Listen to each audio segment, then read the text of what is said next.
Welcome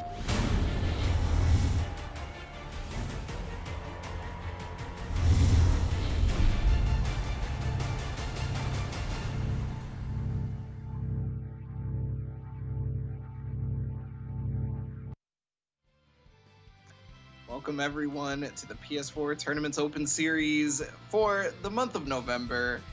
We just got done getting a lot of calories in us for our previous holiday. I know you were talking about it a little bit earlier, DC, but we gotta work those calories off, and we're gonna do so with some good BB tag, aren't we? I gotta be real with you, dude. Thanksgiving and Black Friday, I'm still feeling it a little bit, but it's a beautiful morning here. At the end of November, and for the PS4 Tournaments Open Series BB Tag EU monthly finals, I am super excited. Monik, how about you, my dude? Hey, I'm always excited every time I get to see EU. These people are the pinnacle of consistency. Pinnacle of consistency. And the reason I say that is because check out these previous champions in the EU bracket. We have seen 2 repeats for King Rosta, 1 for Cax in August, but Cax actually ended up having a 3-peat before we started streaming the monthly finals. So our monthly champions so far have been Cax and King Rosta. Again, the pinnacle of consistency throughout this whole thing. Yeah, it's pretty crazy, looking at EU. We've been doing this for a few months now, and even the months where we haven't been doing it, it's been essentially 2 people. Cax almost getting the 4-peat in September, but of course King Rosta able to put a stop to that. King Rosta again, now King Rosta looking for a 3-peat of his own here in November, and let's take a look at the bracket and see if that is even possible. Wow, EU November monthly finals, what a surprise. A lot of familiar faces and names, I should say, aside from one, Abonic. Who is this dark horse here? Yeah, so it's going to be Mr. Rowanism. A lot of people in EU might recognize the name Row1 instead. This is the one person who has been entering a lot of these weekly events, but not exactly made it onto the broadcast just yet, right? However, this is the time. Double elimination bracket. First round versus Zaveed. Maybe a hard drop, but however, in the EU brackets that are not the open series, Row 1 actually seems to perform fairly well, right? I think they have a win over, at least one win over most of the people that are in this top 8 right now. So, I mean, hey, if anybody can put the monkey wrench into this bracket and change things up against, might be them. I was thinking the person to put the monkey wrench in the bracket might be Retro Monkey Sage, but I don't know, dude. Maybe I had too much turkey over the last few days, of course. Let's look at what these guys are playing for once again this month. Abonic, how much money is first place going home with? Yeah, first place is going to be getting $400 full from the comfort of their own home, in whatever currency that may be for the region. And then going on down it's $100 less for second, and we just keep going $100, right? So 300, 200, 100, all from the comfort of their own home. Just got to get at least 4th place to start making that money here in the monthly finals. So for those of you who don't know, these events are weekly qualifiers that anyone can enter, right? Weekly qualifiers that you guys can jump into at any point by going to compete.playstation.com or turn it on your PlayStation 4, opening up BB Tag, and hitting that PS4 tournament button. And if you guys qualify through the weeklies, not only do you win prizes for that weekly, you also qualify to one of these monthly events. So you can be on this broadcast having DC's wonderful voice talk about your level of play. I mean, yeah, it could be you. You're gonna have to get through a lot of consistent EU players. I'm gonna be real with you, but it could totally be you. That's the important part, we looked at some of the players, looked at the bracket. I want to see some of the teams we might be seeing today. What are we gonna see, Abonic? Yeah. Okay. So look, we have had King Rosta almost with the 3-peat. Maybe it'll be this month. I don't know. So that means I think we're going to see some Yosuke High, because this is the King Rosta team right here. Yosuke High, right? These guys have an easy time setting up their mix-up due to the high mobility and strong lockdown assists from both the Yosuke and Hyde respectively, right? Yosuke can jump up to the top of the screen, get past you while Hyde keeps you locked down so you can't anti-air Yosuke. They activate cross combo, bam. you have to deal with a 50-50 left-right. Maybe it's a high, maybe it's a low. I don't know, man. Get me out of here. Yeah, just let him take the wheel, bro. Like whatever happens, man. But yeah, this is obviously a team we're gonna see a lot today, and I think if there's one character that can beat them, it's probably gonna be this character. Bonic. I've dabbled a little bit in Under Night. I play a little bit. I love Linnae. But I'm not an incredible Under Night player. How do you guys do it? How do you guys play against this character, Hilda? She's a little different in this game. She's got a different game plan. Well, maybe not a different game plan, but she's definitely a stronger game plan in my personal opinion. She's got an assist to back her up, so she's a lot more versatile. She can instant overhead you, and then that assist will allow you to combo afterwards. And if she's in the back line, she's not doing any of that instant overhead stuff. She has the biggest stop sign that anti-airs anyone or stops you from attacking her partner or anything like that. That's one of the best assists in the game, in my personal opinion. And that's what's going to be the hard factor for Yosuke being able to jump around at the top. Unfortunately, though, she has really slow buttons, right? So when you try to fight her up close, it actually becomes really detrimental to her. Her defensive options are not the greatest thing in the world to counteract that offense, right? Yeah. So well, of course, Bonnie, I've been playing Arxis games for almost a decade now, and what I've always personally said is the only way to make zoners better is to give them another character in the back. Give them a way to combo off their instant overheads. Give them a way to fight back when people are in your face. So, of course, hopefully we get to see that today. I'm glad I'm sitting back here not playing against Hilda. But we do have our first match ready for you guys. It's going to be Cax 444 versus Retro Monkey Sage. Cax, of course. I mean, does he need an introduction about it? Do we need to, what else can we say about my boy Cax? At a point was our 3-peat champion. Unfortunately getting dethroned by King Rosta. But obviously, if anybody wants revenge at this point, it's got to be Cax, right? Mm-hmm. Because coming into this, I guess Elizabeth pulling off some of the craziest stuff we've seen in the Open Series to date. At the very least, you guys are going to see it if we can't properly display it through our mouths. I guess so. I love that team too. It's pretty crazy, not the Adachi Yumi that you probably see over there in North America. We got the top EU players. They got some wild teams, but I'll tell you. I'm really excited to see this. As per usual, of course, the team is going to be playing against is going to be that Chie Mika team punchy little girls, I guess. Yeah, I'm excited. Retro Monkey Sage on the other side. Also somebody who we've seen on not only just this broadcast top 8 several times, right? Also in the top 8 for a lot of just the regular EU monthly brackets that are outside of the Open Series. So, I mean, if you're unfamiliar with Chie, this character probably has some of the highest damage output in the game. Just straight up. The highest potential damage output, we should say. Oh, yeah. I like this new color scheme we got. My boy Cax is rocking. This is like dark Cax. He's lost the last 2 months in finals, so I think he's become dark Cax a little bit. Oh yeah, you gotta go to the dark side to be able to defeat King Rosta. Gotta get the retro Monkey Sage first, and I mean, hey, getting an overhead's a good start. Drops the combo though. Oh, eating that burst, of course, and that's something we're gonna see very often today. Once you burst, if you burst, it's not always guaranteed. If your opponent has an assist, or if they're just waiting for it, that 2B or that assist call after getting hit by the burst will punish you.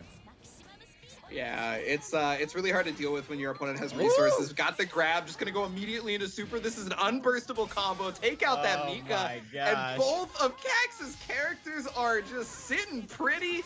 They got all the life to work with. Come on, Retro. Let's get a hit in there. At least one. Not like this, man. Well, this is kind of what Cax's team is built for, right? This is exactly what it's meant to do. This is its win condition. This is its end game. Just be able to take out that first character, spend all of Elizabeth's lives to put her in Awakening and build all that gauge, and look at the damage output, 13k, wait. Finishing it off. Retro Monkey Sage unfortunately did not get to play. But I have a question for you. If Liz does Mind Charge, is that still a perfect? Is that still counts a perfect? In my circle, we call that a hood perfect. We call it a hood perfect. But I respect it. The only damage you take is the damage inflicted from your own attack. So that's perfect in my book, man. Wow, what a game number one. That was a lot. That was a lot to take in. You know, like I said, still got the itis from Thanksgiving, Black Friday, desperately trying to get that PS5. You know, but it's a lot, man. It's a lot for this Saturday morning. But let's go. Game number two. Yeah, again, I cannot stress enough that is pretty much the game plan for Cax's team, right? If that exact scenario doesn't happen, there is a chance that some things could go awry for him, due to the fact that this team doesn't exactly have like amazing defensive options, right? They have like a max stat in offense, and then their defensive stat is like a 3, where their offensive stat is like a 10, right? Oh yeah, dude, trust me, I have built D&D characters like that before, you know, all in one stat and just hope that it works out. And it looks like it's working out. Yeah, what? I mean, unfortunately right now for Cax's Igus, she's taking a ton of damage. It's got to try to find a way to get her out of this situation, and that's the perfect timing. Oof. Big damage on the Chie, but what is he? Gonna get Igus out of there. Oh, immediate Agniastra. The meatballs, as we like to call them. Chef Boyardee, maybe? Yeah, right. Oh, Liz Defuse gonna catch Retro Monkey Sage out of that offensive pressure. I love this. You know what I really love about Cax? He kind of keeps his cool when he's on defense. You know, don't get me wrong, it's BB tag. You're gonna get hit eventually. No one can not get hit on defense forever. Yeah, it's super difficult. I mean, luckily though, that composure helped out Cax. However, the command grab there from Retro Monkey Sage, that is the most damaging. That is the most damaging command grab super in the game if you get all of the Just Frames. Dragon Kick to finish off Elizabeth, and we are one apiece now. Already starting out strong. Yeah, I can't stress enough though that Just Frame is pretty difficult online, you know.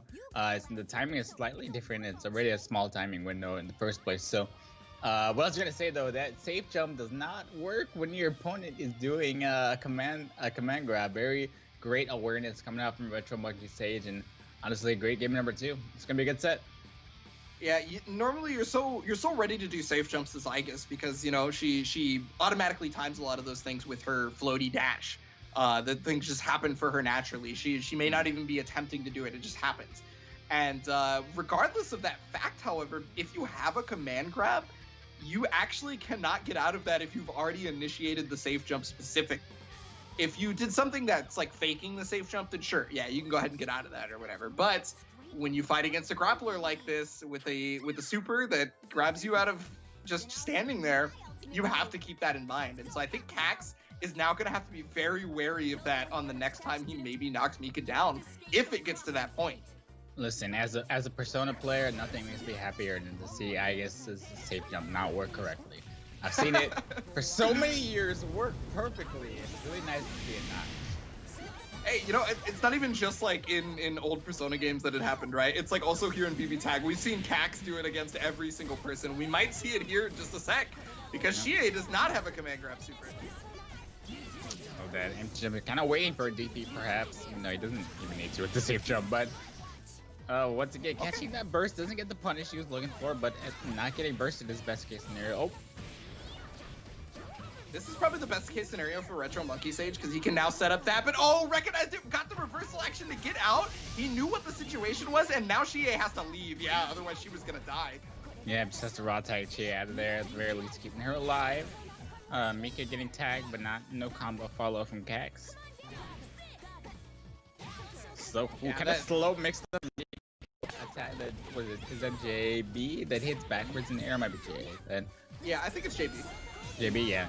Because that's the one you can for a little bit. Yeah, played Mika for a little bit, man. It's been too long. She's one of my. I love this character. She's fun to play, fun to watch. What is this combo? Volleyball? It's a burst save. Burst save combo specifically. I love that little high Q combo, bro. Just keep him in the air. That was dirty. I didn't even see that he initiated that move. Oh my goodness. I mean, that is kind of what the definition of Cax, you know? I didn't even see it. That's what all his opponents say after they lose. That's fair enough right there. So gonna use that mind charge to be able to get all that bar. And now while Elizabeth is on life support, pretty much anything is gonna work out. Gonna get that command grab. Just one super will take it. 2-1 now. It's going back and forth here. That's the worst feeling in the world, bro. You know, you get put in the coffin and you're like, wow, the game's already over. Why? I should just stay in here. But he knocks you right out of it. Come on, Thanatos. Yeah, I mean, That's Thanatos' job. You know, he's the persona of death, right? You know, he's got to put you in the coffin. He just so happens that's like, I guess it's not enough for him. Not enough. I think you're right. He wants more of your soul. Listen, 2-1. Looking here, like you said, it's back and forth. Great set so far. Retro Monkey Stage. You know, I think the really cool part is, of course, like last month, this is a double LM bracket. So even losing here, you got another chance to continue to move on. Yeah, double LM bracket always helps because you do have another chance. Obviously, you don't want to have to use that chance if you can ever help it, but hey, it is there to save you. I do wonder why there is no Mika start for Retro Monkey Stage. It might be a comfortability. You think? Sorry, go ahead. Well, no. I mean, I think you might be right. It could be comfortability because, you know, these two, they don't just play in the Open Series, right? We've seen them play in the Open Series time and time again. You guys can go back and check those. But they also play in other brackets, and maybe this has just worked out better for Retro Monkey Sage, or maybe they're trying something new. Oh, GP getting baited. It's gonna be big damage, all unburstable damage as well. Not how you want to start off this. What could possibly be your last game of the winner's side. Yeah, it's gonna try and get as much damage as he can in here thanks to the Mind Charge. Got the hit, yes. That this should is do it, I do gross. believe. Wow. Oh no. Yeah, what just happened? Did he not? Oh, but he must have seen, hey, you know, my DHC is not gonna do enough damage, so let me try to reset this. I think maybe the character was still on screen actually, and so you couldn't DHC. Okay. Yeah, I'd have to recheck it, but yeah, I think that might have been what happened. Hey man, you got the character down. That's what's really important here. Retro Monkey on one character. Last chance here is gonna pop that Resonance Blaze, but rest in peace, all that timer going down during this combo. Yeah, it's such a super difficult situation to deal with. He drops the combo, so that's lucky for Retro Monkey Sage, but he's only got one level of Resonance, so he's not building any of that life back. He's gonna get a hit here, however. I love that Mika running straight forward through the I guess 2B. You know, in Persona that wouldn't have worked, but in this game, I guess 2B adjusted slightly. Oh, it doesn't even matter. Unfortunately, it's not going to matter. Cax is going to be taking it 3-1 there, showing why he was our original 3P champion. Unfortunately for Retro Monkey Sage, not going to be able to take down Cax. I mean, hey, it's one of the people we're always looking at to be able to go far in these tournaments, right? It's Cax. Yep. So it's not exactly an easy win to be able to take him down. So I'm gonna be real with you, bro. If I saw him in my round one, I was playing against Cax, I'd be like, all right, well, listen, I'm ready for the losers bracket. It's all good. You know, I respect that. And yeah, this was it, man. Getting hit right out of his Resonance Blaze, immediate left right, gets popped out of the combo. This is the last chance of life, but let's be real. Just tell me, I love he's fighting though. He's trying, but solo Mika, it's a lot of ground to cover. Yeah, it's one of those never give up things. That's kind of like that's like the mark of a champion, right? You have to be able to try and make something out of nothing. And so regardless of the fact that Retro Monkey Sage was not able to make something out of nothing right there, the fact that he tried is very important in my opinion. Yeah, absolutely. You guys are going to check the bracket right here. So that's going to move Cax on through the upper bracket. Retro Monkey Sage is going to be in the lower bracket on there. But we got more upper bracket matches coming up. We are going to be having, I believe it's going to be Zaveed versus Mr. Rowanism, which is going to be, we're going to be seeing Hilda, which we talked about a little earlier. Ooh. But we also got to talk about Zaveed's characters, I think, personally, because he's probably got the only two characters in the game that I don't think anybody else in this bracket plays, if I remember correctly, which is going to be Hazama and Seth. Or just Hazama plus another character. Basically, Zaveed plays Hazama, right? And then another character. That is Zaveed's stuff. That's how they live, right? Listen, if it ain't broke, don't fix it, man. Yep.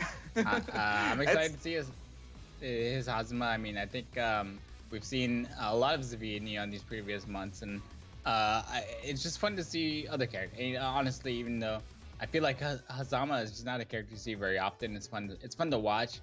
I should say not a character you see often anymore. I feel like he was a lot more popular before, some patches here, but yeah, it's cool, what I really want is, bro, where are the Gordeau players? Where did they go?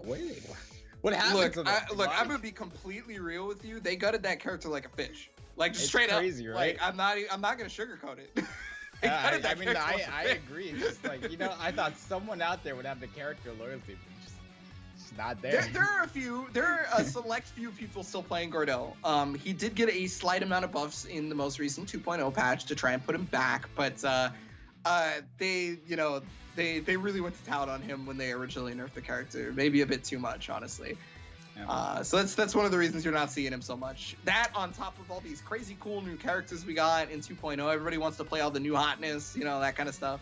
I think when you play Arxis games, you got to be ready for your character to be the worst character in the game at some point. No one escapes unless you're Valk player? Mitsu's, yeah. Has Valk ever been the worst, actual terrible? Valk has never been bad. Yeah, Lychee has never been bad. Lychee's a good one, yeah. So yeah, there's a couple characters where you're safe, but you always gotta be ready. You never know what's gonna happen. But yeah, our next match is Zaveed versus Mr. Rowanism. We're talking about this dark horse, was it Row 1? Row 1, yeah. Sorry, what was his team again? It's gonna be Shie Hilda. I haven't personally seen any other characters from them, but I've only watched so many of the EU tournaments outside of the Open Series, right? So maybe I just missed it. Maybe they have another character in the pocket or a team composition, but Shie Hilda is what I'm prepared for. And it really speaks to the Shie team building synergy flowchart, I guess you could say, right? It's the theory. Basically, with Shie, you're looking for a character that is going to bring you a long amount of hit stun assist. So that's going to be Hilda 4P, right? If Hilda can get that, Shie can go into power charge, and then she can show off that highest potential damage output that we've been talking about. We unfortunately didn't get to see it with Retro Monkey Sage, but we might see it here. I like to call them the Twitter combos, because I feel like you only ever see them in Twitter videos, bro. But if I can see it in a real match, I'll be excited. Meanwhile, there's Zaveed playing Susanoo Hazama. So, interesting. Didn't expect that one, but exciting to see another Susanoo player. It's pretty much Hazama plus the character, right? It's got to just be one of those two. It's Hazama plus Hazama. See, secret Hazama. If you could pick two characters in this game at the same time, I think I would. I'd probably pick two Mitsus, honestly. Yeah. Oh, he's gonna be able to take that burst? No, and that's actually gonna be really good for Zaveed, because that takes Rose cross gauge along with his own, so he actually comes out even on top of being able to take a ton of Shie's life. Got the grab on Hilda on the active switch. Yeah, this is things have gone downhill a little bit from Mr. Rose. Started off really well for him, and things are slowly going downhill. Spites his way out. I love that. Still stuck in the corner though. No combo with the counter hit though. Yeah, you can't really combo off that reversal action, unfortunately. Oh, he's gonna be able to get the snake kick, and that's gonna be a full combo. He has to burst, but the problem is he had the resources to be able to take that burst, and Shie should die here without issue. Yeah, I love how he didn't even get hit by the burst. Honestly, he was expecting to get hit to call the assist, but Shie burst completely missed him. Yeah, unfortunately, Ro is in quite hot water right now. No full combo on the Hilda, but I mean, it's looking scary. Susanoo has the highest solo damage output, I believe, in the game, so it can be really difficult to do anything about his onslaught. Man, I love combos like that where you do the little bunny hop with the falling attack. And he gets caught crouching. Nope. First, that's one of the worst parts about being in a 2v1 situation. You finally get the hit on your opponent, and they got the burst ready and waiting, and there's not really much you can do about that aside from hard baiting it. And it's not easy to hard bait, Yeah, I mean, a lot of the time people tell you that hard baiting's a little scary, especially in this game, because you have so many other options that can take away somebody's burst without having to take that risk, right? If you have an assist gauge, you can do whatever you want, and if they burst, you can just take it with your assist. But sometimes hard baits show up, and you get rewarded more heavily than if you did an assist version bait of the burst. Excuse me. So. All right, let's see game number 2. I believe, man, I want to see some row 1. I want to see him move forward and maybe cause some upsets in this bracket. Well, Zaveed is another one of those players that has not only made it to the Open Series a number of times, but it has also made it to those top 8s within EU brackets outside of the Open Series. So for them to be doing well is not exactly a huge surprise to me. Here we go, Yeah, safe jump. Honestly, watching this gameplay, not surprised either. Oh, just catch Chie out of the air. Oh, he gets baited or gets missed and punished. Oh, potentially big damage on Hazma, but drops the combo maybe because a little bit too far away. Yeah, got a little antsy trying to move forward, and that's when Hilda gets you, is when you try to move on the screen when she is full screen away from you. Because she can put up those stop signs. She can put up projectiles just like that. You know, she has so many of those options to stop you from full screen. And normally that's where Hazma's the best, and it's actually forced him to retreat. Susanoo comes in, already taking the damage. Yeah, I love how she also kind of has a better version of Chie's, meatball super. It's just better. Hitting directly underneath her like we saw just now. It doesn't go as far as the meteors though for Chie, so I wonder if that's like maybe the trade-off, right? It just goes closer, and then Chie's goes further. Trying to steal the corner right there with the dragon. It's just got the instant overhead. That's gonna punish the third overhead finally catching him, and gross, dude. Hilda player spin. I don't know how you guys do it. I'm telling you. Hey, you said it earlier, DC. It's nobody's going to be able to block forever, right? Eventually, you're going to get opened up on defense, so you may as well just keep going with it, I guess, right? Burst comes out, not going to be able to stop it because Chie was already out. Big damage right here, and he didn't burst before the super, so that means Hilda's gone. Wow, what was he? Maybe not expecting the combo to kill him, but no burst on that hit, and now it's a dead Hilda. Chie living. She got some HP going on there, but it's still 2v1. At least Resonance is out. Agniastra getting push blocked as expected. Yeah, I mean, Chie has a huge life lead, especially now that Hazma's gone down, right? So it was definitely in Ro's favor at that point regardless. So many meteors coming out. Use it to beat the air-to-air! Oh my gosh, dash up Agniastra to beat an air-to-air battle. That was so smart. Oh my gosh, dude. That was a 900 IQ play, honestly. That was legitimately. crazy. That was super good. Because, I mean, so one of the things that you see from Susanoo in this game is normally his air options aren't the greatest thing ever, right? It's not that they're bad, it's just normally you don't see this character beating a lot of other characters air to air. However, Zaveed throughout the first match was beating Ro air to air almost every single time, right? Was getting that jump B, the big old kick that knocks him down. And so I think Ro used that as data. Like, okay, you've been hitting this button in the air almost every time that you've gone to it. I know that you are very air button happy, so I know exactly what to do if you're near me. Yep. Very smart. Let's see if he can keep it up though. I got a lot more matches to, make call-offs like that. I can only imagine, dude, what it's like playing Susanoo versus Hilda. He's such a big hitbox character.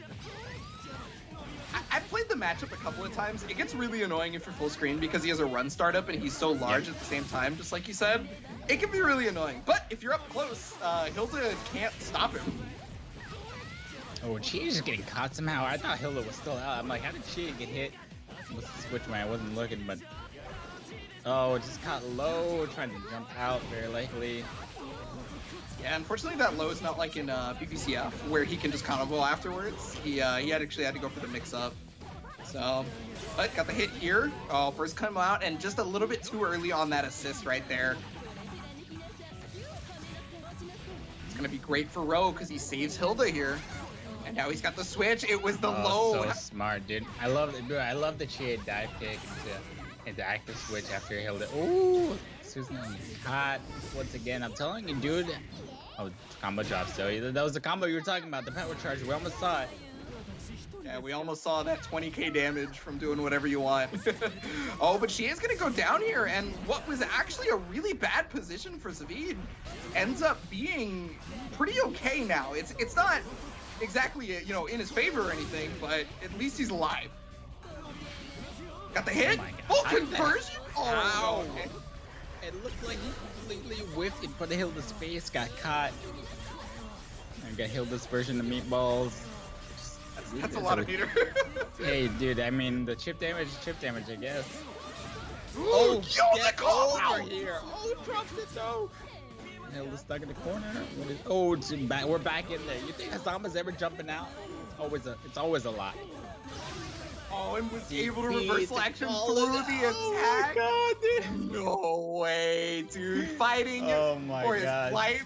Cornered Beast strikes back. Oh my goodness. It honestly looked like that was the tip of the reversal action hitbox. That was like the farthest possible he could hit with that, and it worked out for him. So, wow, what a set so far. This is crazy. It's looking pretty close right now. I don't know how I can call this one at this point. I mean, obviously Zaveed has played fairly well, but Ro is bringing it down to the wire just about every round. Oh yeah. I'm excited to see, bro. I want to see some more of the Susanoo action, though. You know, surprisingly, I really thought Susanoo would get beaten up in this matchup, but he's doing it. I mean, Susanoo players always know when to move, I guess. I don't know how. Hey, when you play a character that has that kind of weakness, your only option is to figure out how to circumvent that weakness, right? Yeah. So you know what his issues are, and you have to figure out how to make it so that those are a non-factor. And I mean, Zaveed is doing that to the best of his ability, and it's been working so far, but big burst punish combo coming in right now. Already 7k solo, no meter.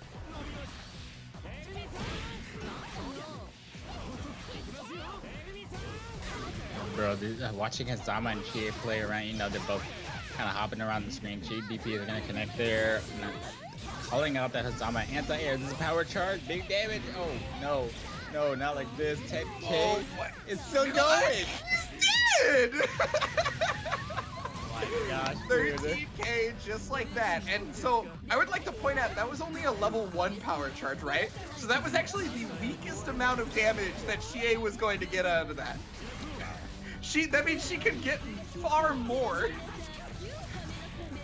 Well, I mean, I don't know. Things are looking pretty bad for Hazama here. He's gonna pop out this combo, but again, 1v2, a ton of ground to cover and no more. Resonance plays here. DP's gonna connect, but he's gonna need like 40 more of those to even come close here, and he's not gonna get it.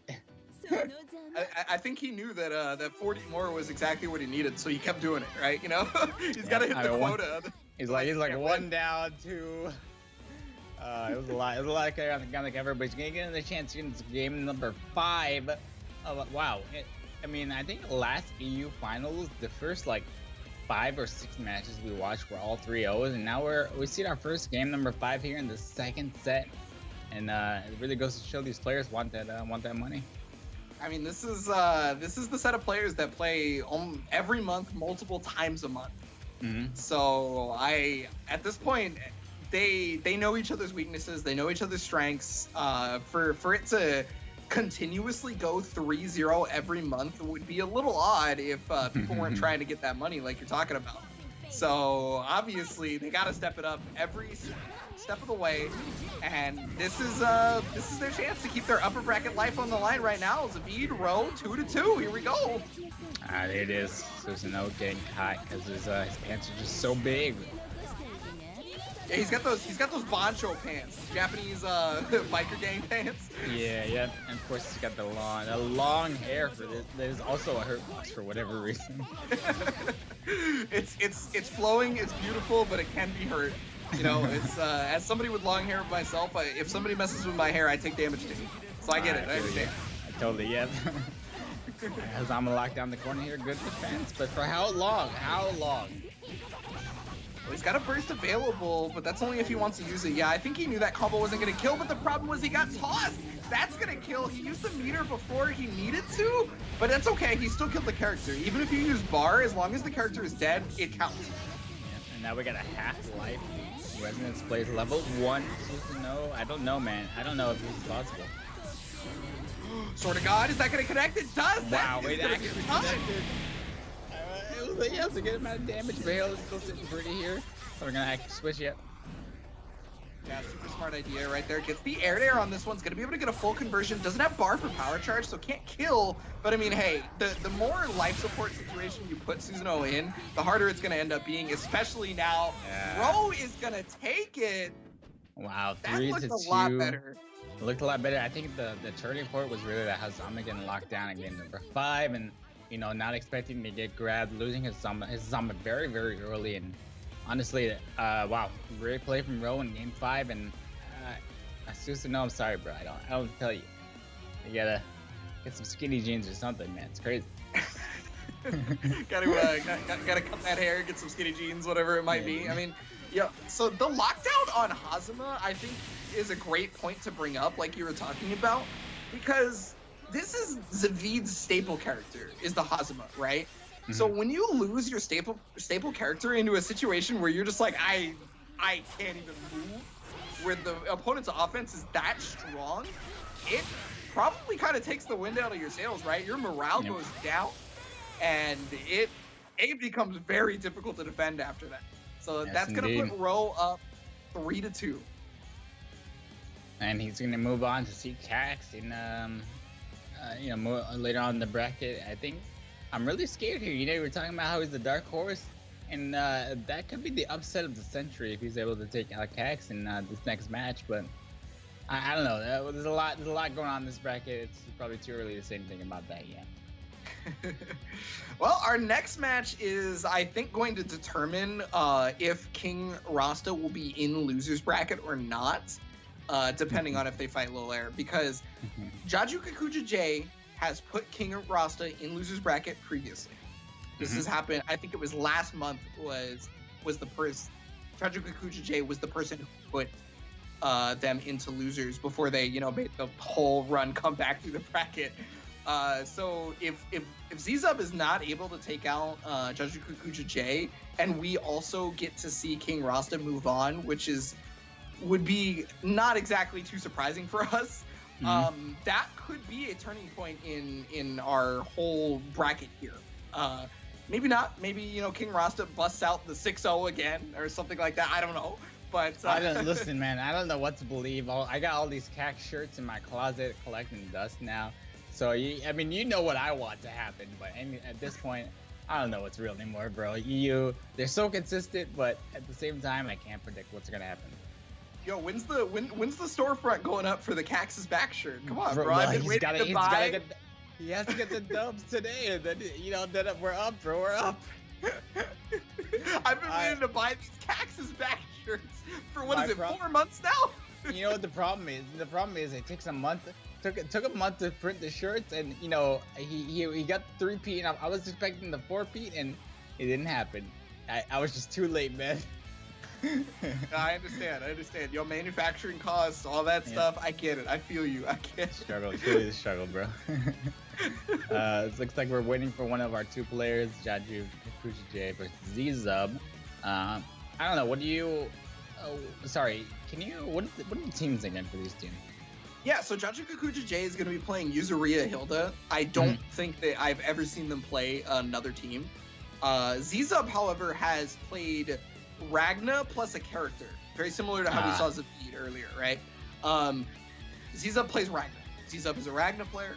Z-Zub will probably forever be a Ragna player until BlazBlue, is on its 87,000th iteration during the heat death of the universe. Yep.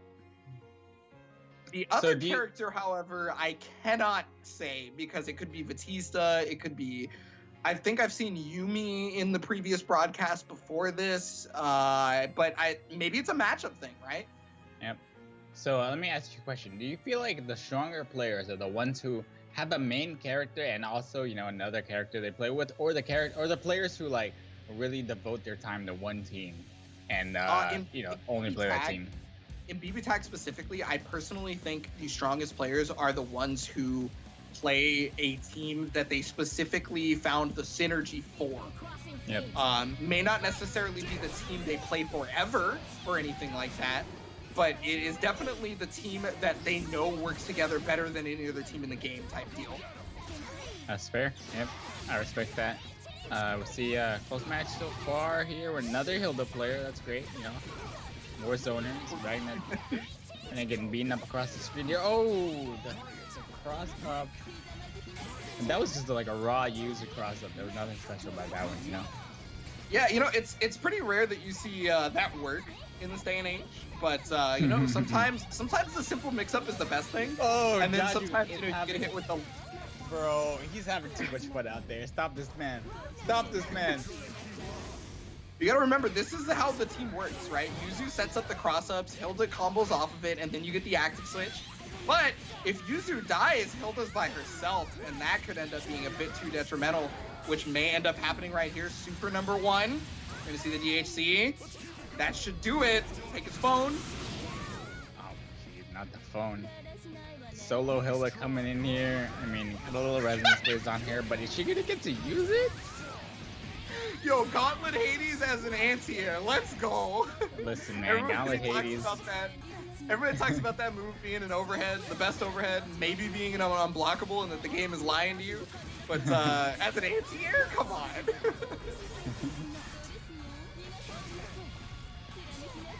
And yeah, I mean, this is alright. You know, able to take out that Yumi, but still has a lot of Ragna HP to fight through. Immediate resonance plays, and now we get the resonance battle. Oh, getting caught. Oh man, that could be a big punish because of the positioning that he gets, right? You wasted all of that resonance time. Now you get the 50-50? This is gonna be able to go into super. Oh no, drops it, but he gets hit right there. And coming all the way back. Oh my gosh, dude, these Hilda players. What do you think?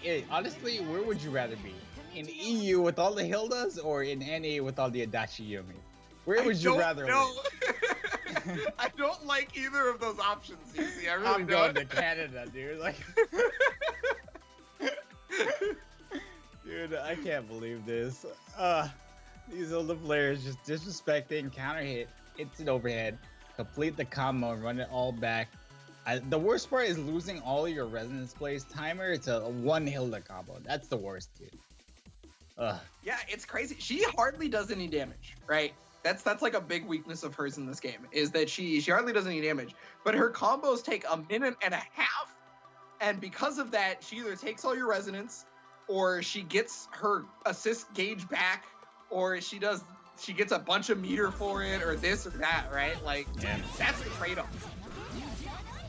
Well, you know, honestly, Ziza was looking really good in the first game until like a couple small mistakes, getting counter hit out of Hilda's to instant overhead. Let's see if he can run it back this time. He was sitting pretty for a while in game number 1. I feel like this could be another close set.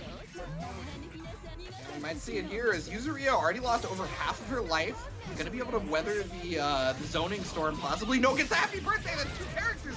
Oh no.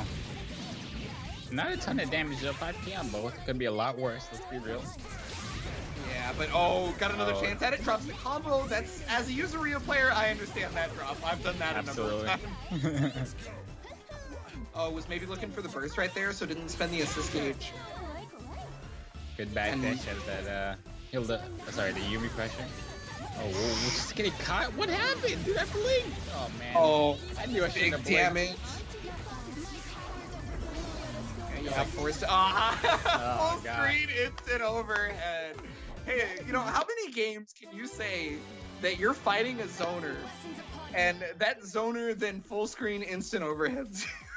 I'm so mad, dude. I got like primed my eyes open. I honestly blinked and what was it? Ragna was just gone, and hold up, please. We're gonna put a stop to this. We gotta stop them somehow. I mean, Jaju Kikuja J is definitely one of the stronger EU players and definitely one of the stronger players we've seen in the Open Series so far, right? Pretty much almost every time making it at top 3.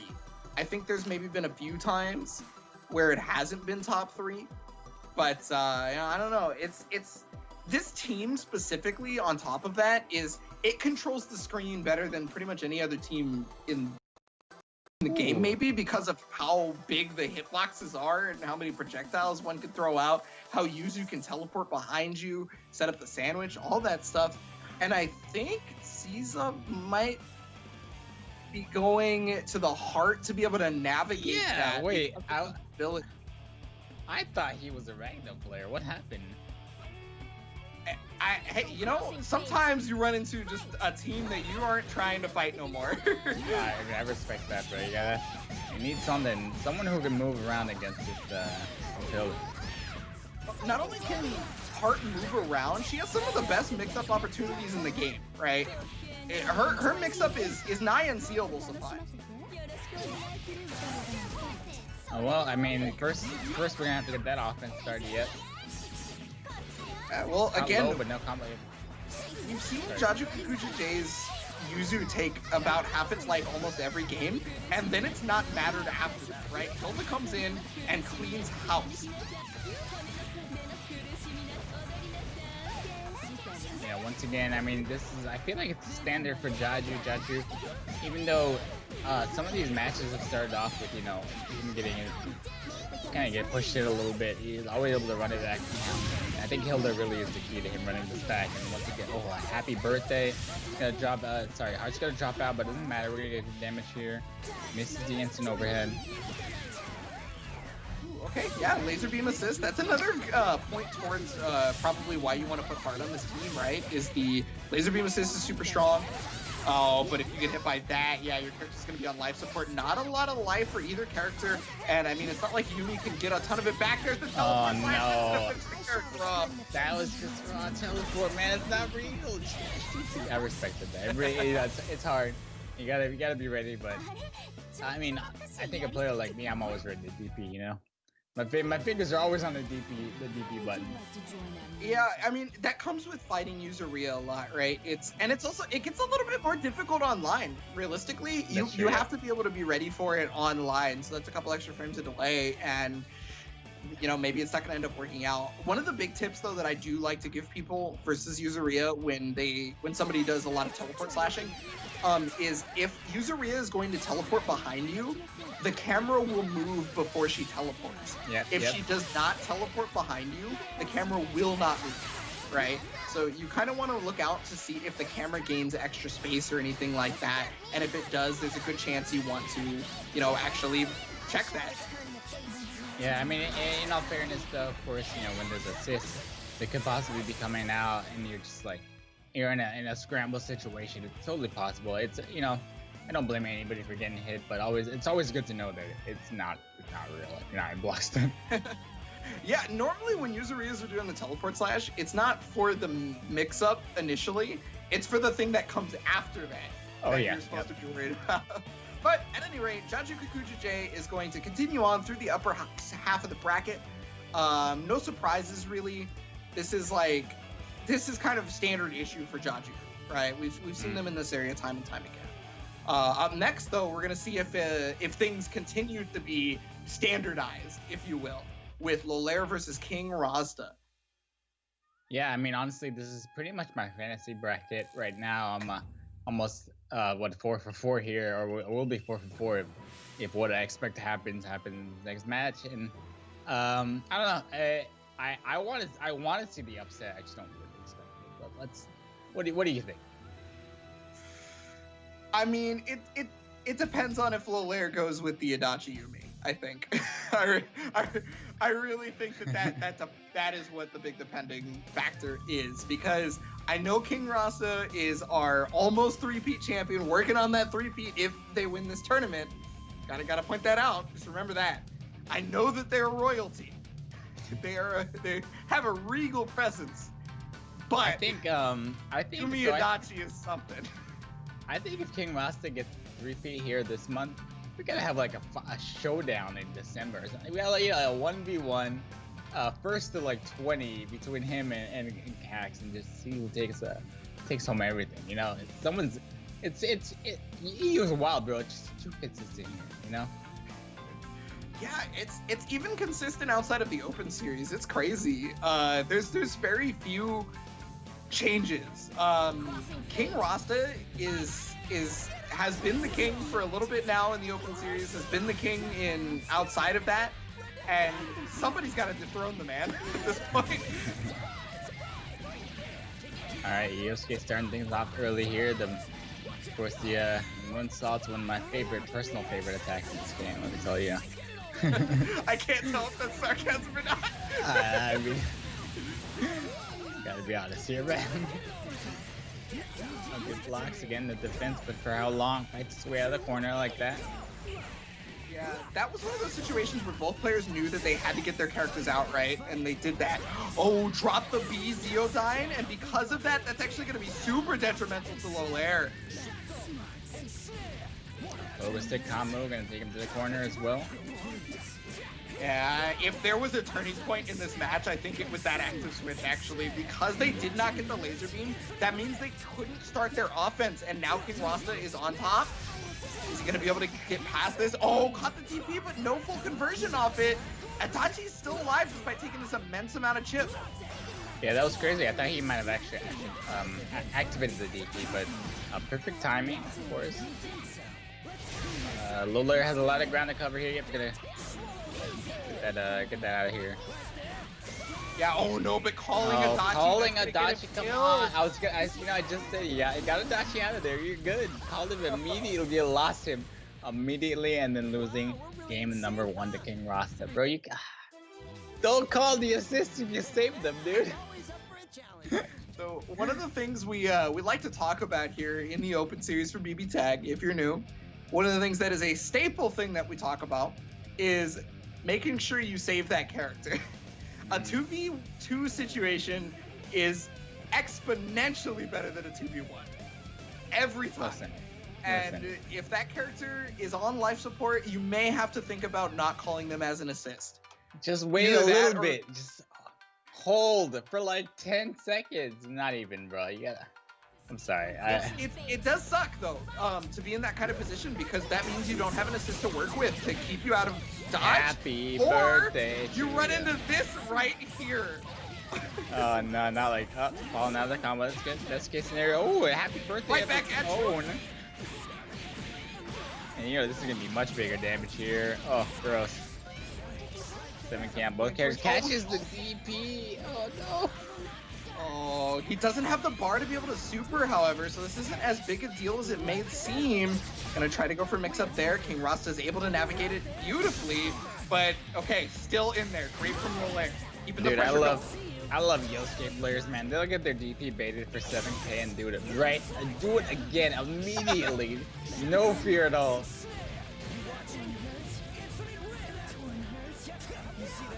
Right here, he's gonna try to get out of this mix-up, but there it is. One of the best anti-airs in BB Tag. Hide to be able to make quick work of it. Unfortunate drop right there for King Rosta. He was expecting the TP, so he tried to do nothing.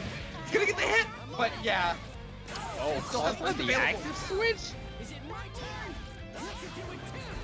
Alright, well, so we got solo Yosuke here. I mean, this is, I was gonna say it wasn't looking impossible, but I know Alola is gonna end up taking it over King Rosta solo Yosuke. That was kind of a weird end game there. I feel like a lot happened and not a lot of time to react to it.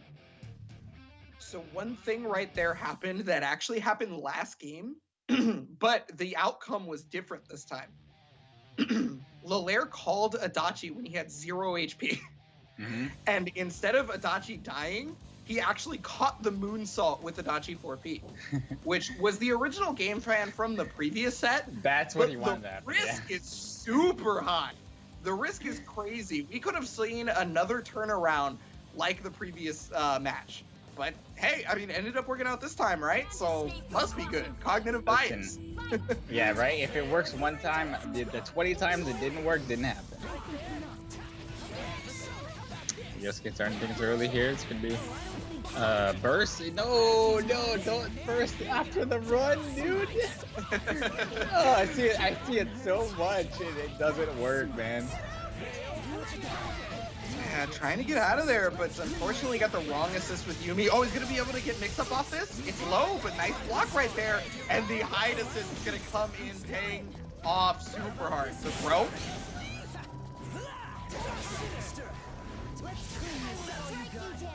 Yeah, I mean, this is really crazy to watch King Rosta fight against what is usually really, really difficult to play against a neutral. You know, he's doing a really good job.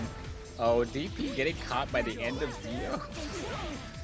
Yeah, sometimes you just gotta let Zio rock, right? Like, you just have to let Zio die happen because it is stronger than you are. Yeah. Maybe, do you think about getting that hide out of here? No! EX neutral skip! Let's go! That move is fully projectile invulnerable. Oh my gosh. Any projectile that comes at it will meet its end. And I'm so mad, dude. Smasher is a projectile. That super that Lolaire went for, all projectile. That move was not gonna do anything. King Yeah, Rosta this smash is a calling light, it out dude. perfectly. I thought he was gonna get blasted, but it didn't even matter. Adam Smasher, like you said, a projectile and right through it. Bro. What? So obviously that's meant to be fireballs, you know, the neutral skip like you mentioned, but all projectiles, even if they're completely full screen, ridiculous. Oh man, you know, one of the things that King Rostas likes to say is that I get carried by moonsault and EX neutral skip.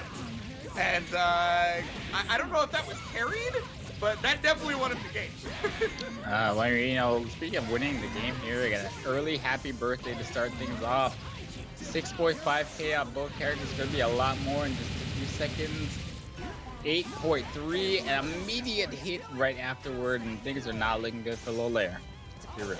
Yeah, already half the life gone for both characters, a little bit more, and Adachi is bleeding life, could possibly die here because there is no burst available. Yep, immediately into super before the burst comes back online.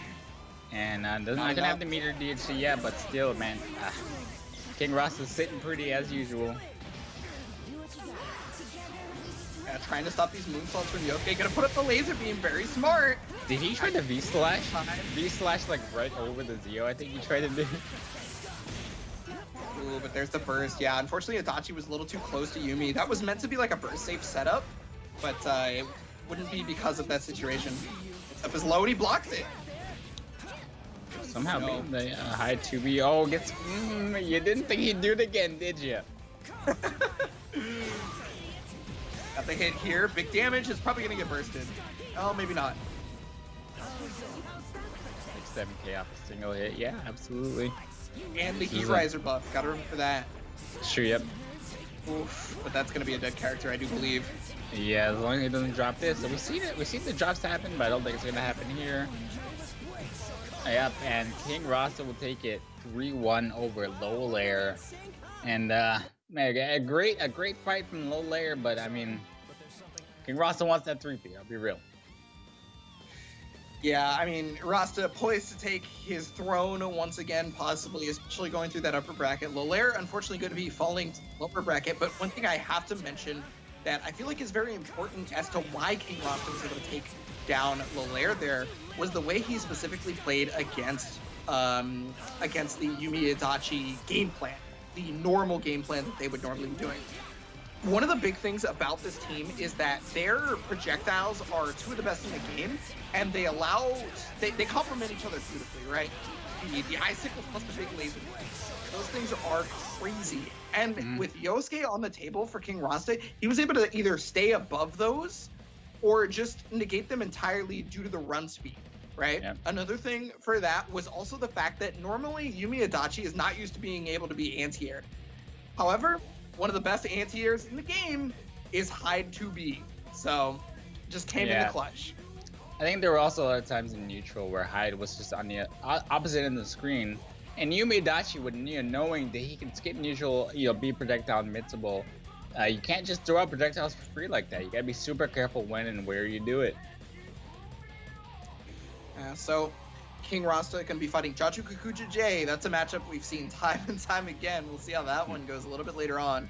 But we have seen our first losers bracket match happen off stream. So Retro Monkey Sage actually beat Zaveed 3-0. And then another match that's going to be happening off stage is going to be Lolaire versus Z-Zub. But those matches, again, are going to be off stream. Just got to throw that out. Yeah, I mean, bro, the bracket kind of going as expected right now. I'm really excited to see, of course, these next two matches, because that's going to determine our winners finals. And I think that, if all goes as expected, we might see either the return of a dynasty or the start of another three-peat. I don't know. What do you think about it? I think we're going to need to take a break before we find out whether or not the dark horse, our row one, is going to be able to take down Cax and then maybe change the winners finals. But don't go anywhere, guys. Keep it locked here on Twitch or YouTube, depending on what you're watching, because we will be back very soon with those matches.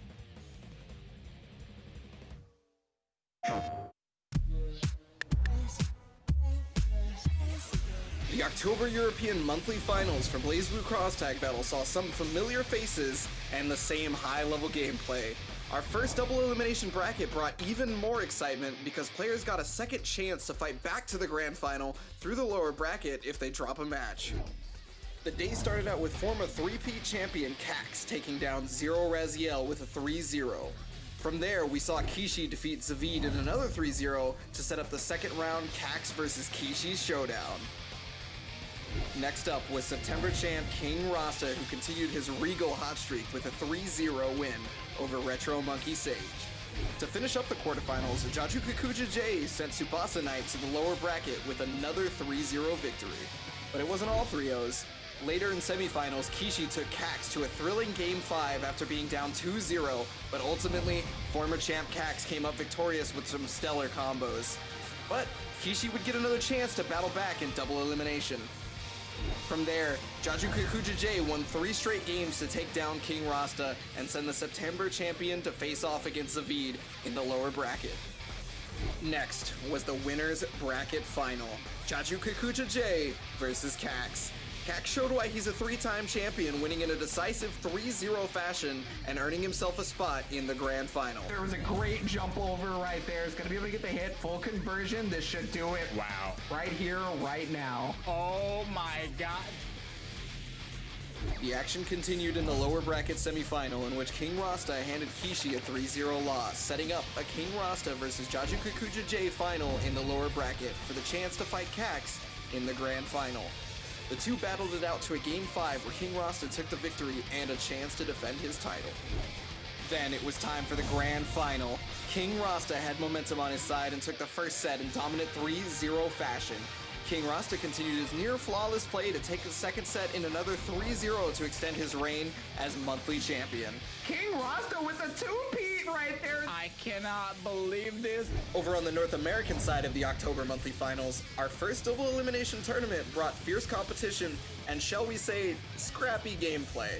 We kicked things off with an exciting quarterfinal match featuring Monkey 4012 taking Forcer Kirby to 5 games and coming out on top. Empty jump low, and that's gonna finish it off.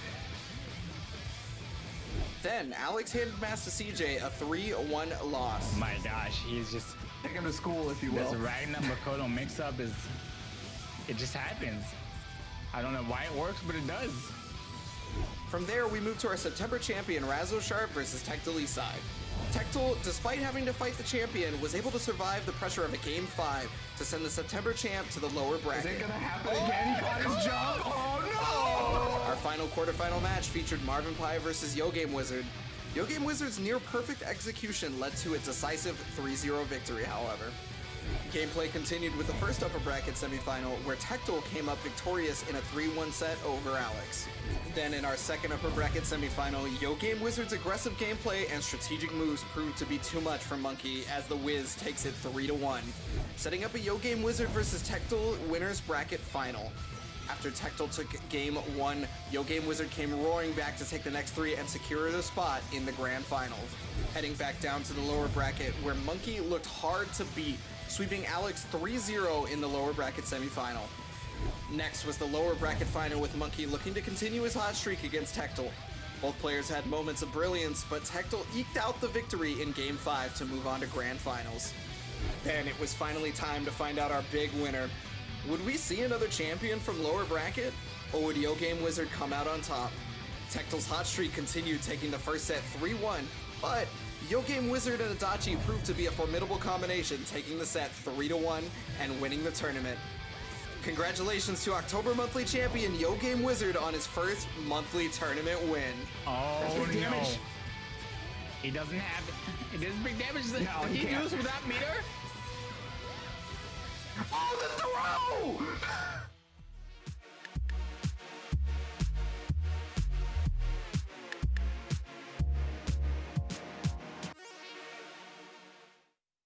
PlayStation. And we are back once again with the PS4 Tournament's Open Series BB Tag EU in November monthly finals. It's your boy DC, joined by Bonic Plague once again, and we're off to the races here with the winners semis. The first match is going to be Cax versus Row 1, aka Mr. Rowanism. Bonic, take us through, man. What's going on? Yeah, so we all talk about the bracket match being Cax, moving through. We've seen him a lot. We've seen this team a lot. It's gonna be Aegis, Elizabeth. So these guys can do pretty good damage as long as the mind charge is on deck. But one of the biggest points of contention is the unseeable mix-up. You get that Elizabeth laser on deck, and then Aegis just goes to town, right? Her mobility is super high, gets those projectiles going. So what you gotta have strong defense. You actually just don't have a choice, and then you want to make sure Elizabeth can't play. Yeah, dude. I mean, I love how we love them unseeable, but let's be real, man. He ain't unreactable, unblockable, whatever you want to call it. You're not gonna block, dude. You're gonna get hit. Let's be real. Of course, Chie. You mentioned this character many times. Highest potential damage output in the game, and why is that, man? What makes her do that much damage? That power charge. She has a super where she starts yelling real loud, she flexes, she strikes as a pose, and then for some reason she just does the most damage in the game. I guess, much like the boy Bruce Lee taught us, if you put your mind to it and you yell real loud, you can make things happen. I mean, it works. I mean, if it works, don't complain about it. Unless you're playing against Chia, let's be real. Of course, that dragon kit's gonna put you in a lot of sandwich situations as well. Just a wild character, man. Listen, I feel like there should be more Chie players if you really like those sandwich situations and the big damage, like a lot of BB Tech players like. So, I don't know. Let's see. I'm ready for this winners semifinals set. Well, Ro, I had talked about how I had only ever seen the Chie Hilda from Ro, but it looks like we got the counter pick. 9 Seth here. Okay. All like that Chie talk down the drain, bro. For very specific reason. Both the Seth Orb Assist will create a situation where Aegis gets tracked, and then 9 just has some very superior air normals if she's able to make it happen. But the problem is that one thing we mentioned earlier, the overwhelming offense of Cax's team synergy. Yeah, tell me more about 9 as she gets hit for like the 4th time around now. Fighting her way out, finally getting a hit here, gonna take Cax to the corner. Super out, no unblockable, no hard to block mix-ups there in the corner. Yeah, tried to bait the push block out right there, but 9's actually gonna get hit all the way down, and then Seth with the resulting combo? He did the thing. He did the thing, Bonic. He called the assist while she was bleeding, and look what happened. So, yeah, you're right. I really got nothing else. You're just right. You did the Nothing thing. else to say about that, guys. Hey, listen, if you're watching the stream now, that's one way you can, one thing that you can definitely take away from some of these matches. Just be careful. Calling your assist when she's bleeding, or they're on magic pixel or something like that. You gotta be super careful. DC's totally right. One thing though is it's really hard to find the balance of not calling that assist and calling that assist when there's a life deficit, right? Because again, when you can't call the assist, it is a 2v1 situation, but it's not a permanent 2v1 situation, right? So you just gotta weather the storm a little bit longer, and then you can be back to that nice 2v2. And eventually, the more you play BB Tag, the more you figure out like how to save your partner character, the less daunting it will seem to fight that 2v1 to get your character's health back. Yeah, and don't get me wrong, of course, all these players are incredible competitors, but there's a lot of decisions to be made while you're playing the game, and it's not always that simple as, hey, save my assist, but obviously, when it happens, you gotta say something about it. Well, here's one of the staples of 9. She's going to be able to get to the corner without any issue, because that's just what she does. Unfortunately, the Oki setup was not airtight, and also going to be able to catch the burst is Cax. This is what looks like may have been a turnaround there for a moment for Ro, is now back on the defense. And you thought I was going to overhead you? Psych? It was a low. Yo, that's just like a special, man. Like, you think you know what's up, and then that happens right there. You thought I was gonna overhead you? Oh my gosh, and just like that, I think this game is over. Put him in the coffin, take him right back out for game number 2. Cax 1 game away from moving on to winners finals. I don't know about this dark horse anymore, Ebonic. Looking like a regular old horse to me. Hey, I mean, you got me. It's sometimes it's just not in the cards, man. Sometimes Elizabeth holds all those cards actually, and she just takes you down. Look, Cax is in our grand finals month after month after month for a reason. Yep. And a dark horse is a dark horse because, I mean, they may have the capabilities, but do they truly? So they're not out yet. You know, yeah, it's not over yet. It's only there's a double elim bracket, and they need to lose one more to even go into that lower bracket. All right, I'm trying to have faith, okay? I listen. I'm doing all I can, but I got shirts to sell, okay? I got shirts. The Cax is back. The Cax is back, no. baby. All right. Mr. Row 1 is back. We should say it's a happy birthday to start things off. Big damage on both characters, but it's not over yet, of course.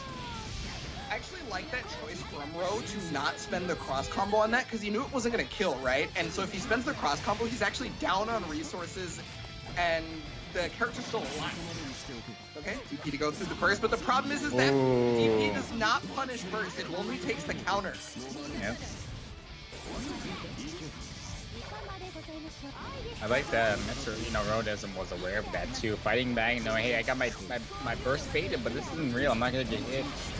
50-50 right afterwards. Combo activated. The DP's gonna come out and just a bit too far away. Row is gonna run away with that because that is probably the best possible thing that could have happened for him. Okay, cross up situation. What's it gonna be? It was cross up again. The laser's so big when she's in Awakening. Okay, no. I don't know if I've ever seen two capture state attacks happen at the exact same time, so I didn't know how that was gonna look. And it definitely looks as funky as I thought, but... The DP catching so far away. Power to get you in there. No. Oh, it's gonna... Alright, so maybe it did, I guess. It did.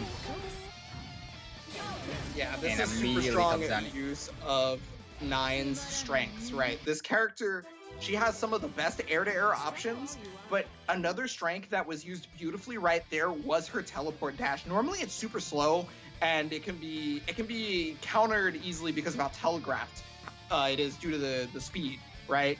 But what happened there was a lot of Cax's offense relies on projectiles to come and do the work so that the character can then move forward and mix-up can happen.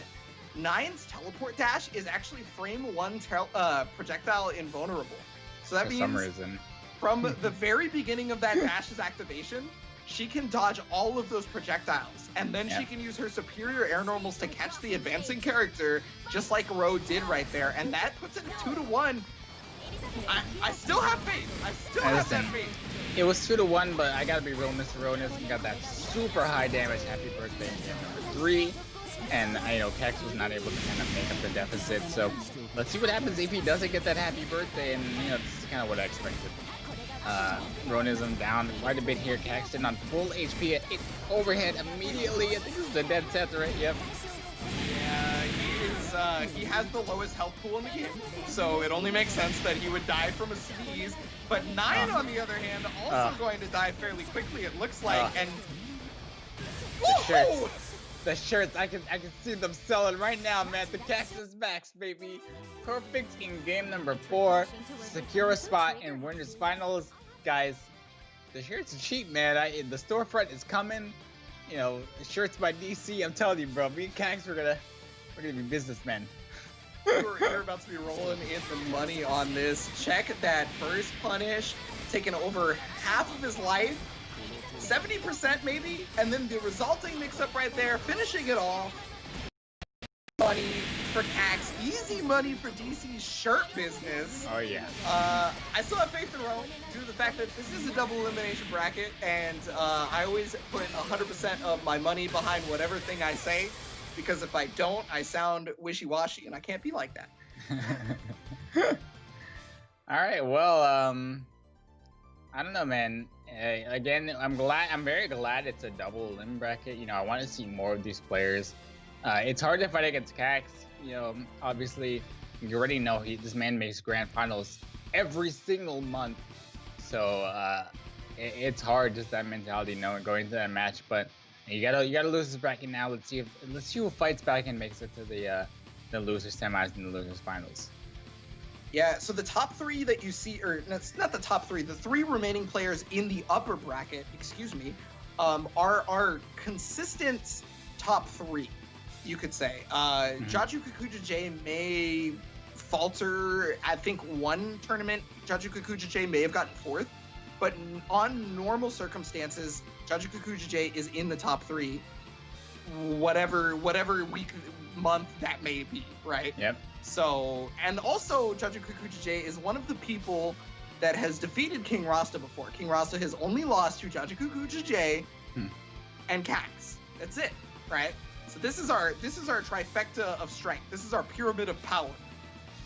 This is your elite three, whatever you want to call it. Yeah, I guess. Yeah, I mean, this is the match we've been waiting for. What's gonna happen here? Is King Rosta gonna go on to CCAX in winners finals, or is Jaju? Is it Jaju's month? Will he start his own dynasty? Do I need to print some backup shirts? You know, there are a lot of questions to answer here. I heard you wrong when you said that, and I immediately thought you had already given the match to King Rosta. That's why I had that reaction.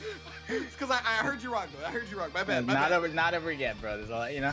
I'm excited. I'm really excited. It's hard. It's hard, but it's been a really great day in BB Tag so far, and as expected of the EU, lots of consistency, lots of fun characters to watch, and you know, it's preparing me for the Adachi Yumi NA bracket. Let's be real. Well, we'll see. We'll see who is signed up for NA, because that will be happening a little bit later. So you know, I do want you guys to stay tuned for that later on. But we obviously got EU going right now. We're just getting the players ready and everything like that. Again, it's hard to beat King Rosta right now. He's working on his possible 3-peat. We may have 2 3-peat champions if King Rosta is really feeling the regal power within him.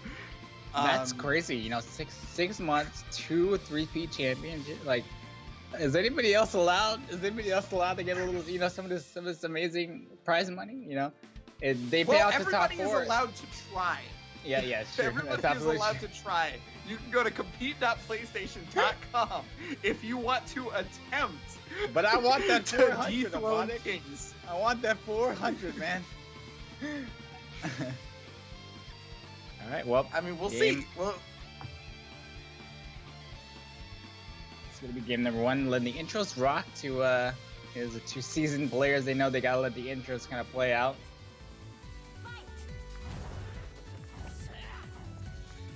So really the big deal right here is going to be one of those things where we have to figure out how.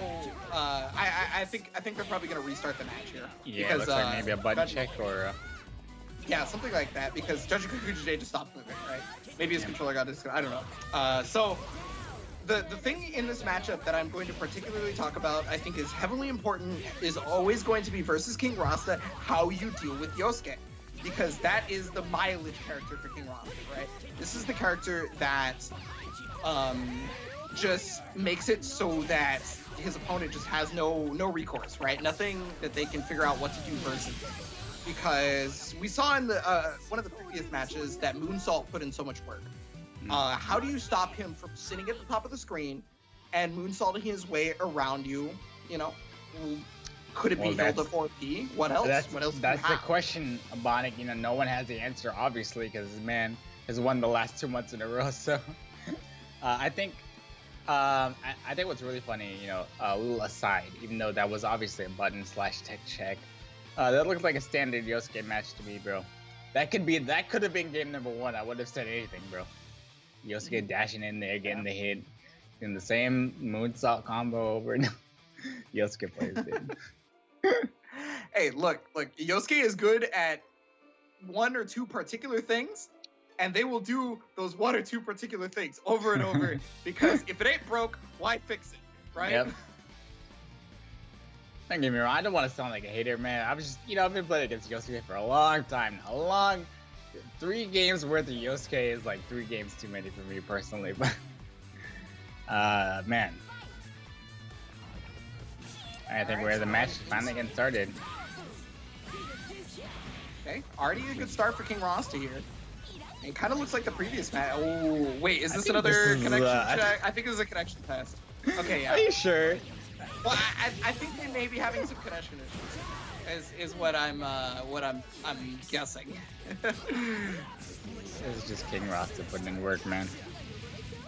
Oh, okay, so we got word. All right, so sorry about that. So Jaju thinks that his internet is dying, and so that he is unfortunately going to have to choose a forfeiture because he doesn't want to subject the other players to his internet connection if it's going to be like that. Which is, listen, hey, I mean, that thank is you. totally respectable. That is, I mean, honestly, like, there's a lot of different things that happen in an online tournament versus an offline one.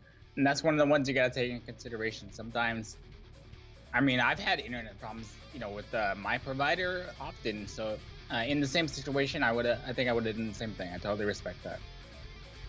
It happens. Like sometimes you can't even account for it, right? Like it just happens out of absolutely nowhere. And it's something that it might be fixed in like 15 minutes, right? Mm. But 15 minutes is far too long for us to wait, kind of deal. So, Jaju Kikuja J, being the nice person that they are, is just deciding, hey, I'll take the forfeiture. It sucks, but this is kind of the only time that this has happened so far, right? Because we've seen Jaju Kikuja J in the top 8s, in our top 3s and whatnot, month after month after month. It's unfortunate that it happened right now. He may have another chance because he's only going down to the lower bracket, right? So maybe his internet connection issues will clear up, and maybe we'll see the comeback a little bit later. But unfortunately, that's just how it's going to be. So that's going to put King Rosta into the winners finals versus Cax, and we're going to see the repeat. We're going to see if somebody has the chance at a 3-peat again, or if revenge will be taken oh so sweetly. But before that, we are going to jump to a break. So please stick around, guys. Grab some water, but make sure to stay tuned.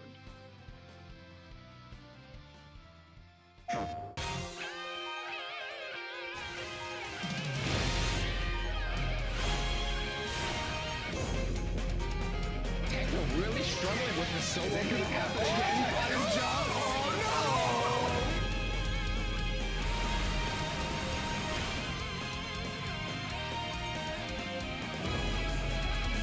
Oh my God! It's over! He's got a chance, DC.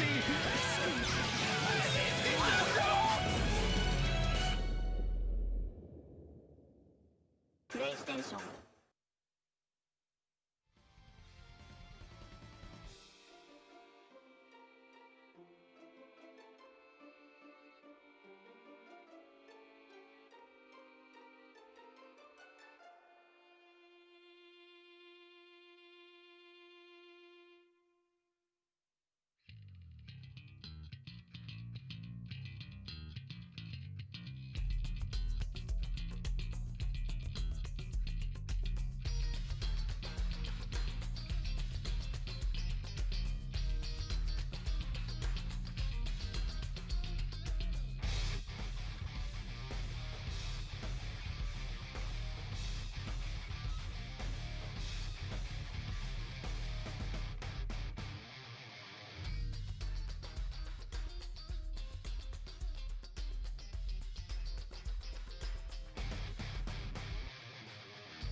All right, we are back here for some more BB Tag action on the EU side of things. We're going to be going over to the winners finals side because unfortunately we did have that forfeiture from Jaju Kikuja J, who's having internet troubles. Hopefully they fix before the losers bracket match ends up happening.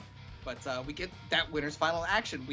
We've seen this stuff 80 different times. It's Cax, it's King Rosta.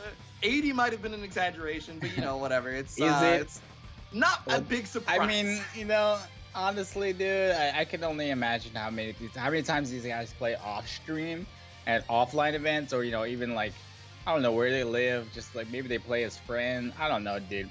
This is a storied history, a lot of matches between these two, and I think it's just too close to call. The only thing that's, I don't even know what else there is to say about these two. We talk about them so often. They've played so often on stream, and I don't know. I got Cax shirts ready, depending on the outcome.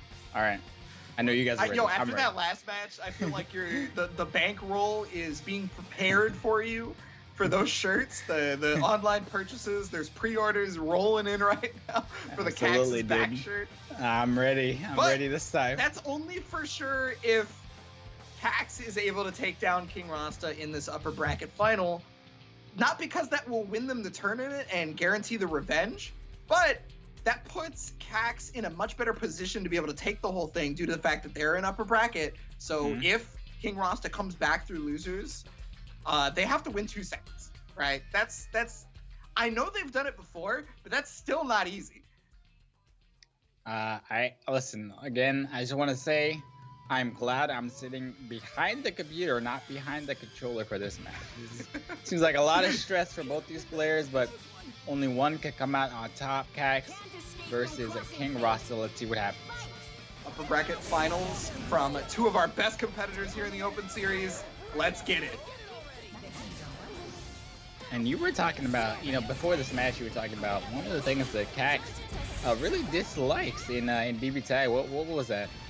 Yeah, so he actually hates this matchup in particular due to the fact that his opponent has a counter DP because it's the bane of Aegis's pressure. If in this game you cannot safe jump counter DPs without very specific circumstances, right? Yeah. But I guess that's not going to matter if you get happy birthday. Sure, Elizabeth fell out, but now you got to deal with the mix-up. It's the throw. Yeah, that was best case scenario for the happy birthday. Liz falling out very, very early. Not a ton of damage on Aegis either, so the push block, gonna get Aegis out of there. There's not going to be a burst because he just doesn't have the meter yet, but he also didn't have the meter to kill at the same time, so Aegis stays alive. Elizabeth is going to have to find her way in to save Aegis, possibly. There it is. It's a burst and have the assist ready to call that burst either, so wow. Hyde hits pretty healthy here. Gonna get that counter at 2B, and should be a dead Liz. Normally the biggest point of contention is being able to take out that Yosuke, but Hyde has been putting in work this game so far. I feel like Cax is having a lot of trouble with it. Yeah, Hyde definitely the MVP of this game. #1 here, sitting at full HP, done a ton of damage. Yosuke just kind of there for moral support, it seems. Oh yeah, tried to wait out the cross combo by being able to fly for a little bit using that Orgia meter, but I think King Rosta covered that beautifully. We talked about how Hyde 2B is pretty much the best anti-air in the game. Maybe it's absolutely up there for sure, without question. So it's really hard to approach from the air or even stall in the air when a character can hit you from 3/4 of the screen away. Yeah, that was a really quick game. #1, honestly, like I mentioned, Hyde of course being the MVP, but of course that 2B being the MVP of the MVP, like you mentioned. So, what do you think the answer is for Cax? Yeah, I think the versus Yosuke game plan is the sound part, right? We need to be able to stop Yosuke, but the problem is Dealing with the Hyde assist. The Hyde assist is the hard part. So recognizing how to move versus those Palebringers, versus those fireballs and things like that, that's when Cax is going to be able to figure out how to navigate. Right, dropping the combo early on Hyde. That's not how you want it to go. You know, you gotta do as much damage to the character. Ooh, calling out the Liz DP. Made big damage on Liz here in the corner. Insult doesn't have to be an attack, so you can call out reversal actions like it's nothing sometimes, but if you're not able to capitalize perfectly, this is something that can happen to you. Mix up coming out. Oh, your counter DP is nullified, but the problem is you don't have anything after that. Oh my, did he block? Alright, gets the block out. I was scared. I thought he was in the dash animation, but of course he can block out the dash animation. Yep, oh, there's the burst, but unfortunately he didn't get the block on it. He had it. He called it jump cat to the 2B, but like maybe he was expecting you to have to block the burst, and he was, I don't know, the timing was weird. Yeah, I definitely think he was looking to block that burst and get the full punish, and unfortunately it was just that either a bad angle, bad timing, whatever the case may be. He's still alive, still working it. He's got the high damage, but again, Elizabeth by herself is not really doing big damage, right? Yeah. Either way, things looking much better than game number 1 for Kex at least, but it's not quite over yet. Oh my god! Alright. Yeah, now it's maybe. Yeah. He's got 4 bars. If you can't kill from this, I feel like that's just a One tragedy. mistake, dude. One mistake for King Rosta and evens out the score for Cax. 1-1 in this winner's final set. Oh, just man. Every time a happy birthday happens, I feel like happy birthday has changed meaning for me. You know, every time it's September 30th, my birthday, I just feel like, man, I'm getting comboed to death today, bro. It doesn't feel good. Hey, you know, sometimes them's the breaks. Yeah. that's just how it be, as the kids like to say. So it's and that's something that's incredibly common in BB Tag. So because it's so common in BB Tag, one of the things that you have to do as a competitor is be able to take that in stride. You have to be able to brush your shoulders off. You have to, you know, just get up, be okay after that, because that is going to happen to you. I don't care who you are. That type of mistake is going to happen once. The most important lesson in BB Tag, you know, if your sister's about to die, don't call them in. Second most important, you're probably gonna lose really bad at some point. So don't stress out about it. What is that rule number 1 in the big rule book? I think. Yeah.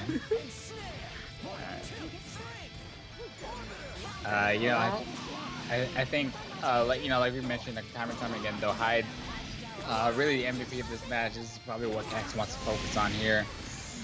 That reset almost guaranteeing him the kill on Hyde, but unfortunately he didn't combo off it. He was looking for the burst right there. No, he looked like. Oh, all right. Listen, Hyde, I know you're the MVP, but some DP can still a dash roll sometimes. Well, you mentioned that Yosuke players don't care how many times you punish their DP, they will do it again. And he's still a Yosuke player, even if that was Hyde on the screen. Yep. Same buttons for DP. Yeah, not dead just yet. Oh wait, okay, I was gonna say, I think this actually might be possible. But I guess Anti-Air, I guess 2B, coming in the clutch, as it is so want to do always. Yeah, I mean, after that Yosuke double DP, I was with you. I'm like, wait a sec, hold on. This could be scary, but you know, Kex able to keep his composure and stay in the game. There is now up 2-1, one game away from being in grand finals yet again. I mean, it's not even. He probably doesn't even celebrate anymore. He's like, all right, grand finals again. Let's do it. This is the weekly paycheck. Yeah, right. he's like, when does PlayStation employ me? Like at this point. But you know, hey, you still gotta fight for it. It's not free. You gotta get it.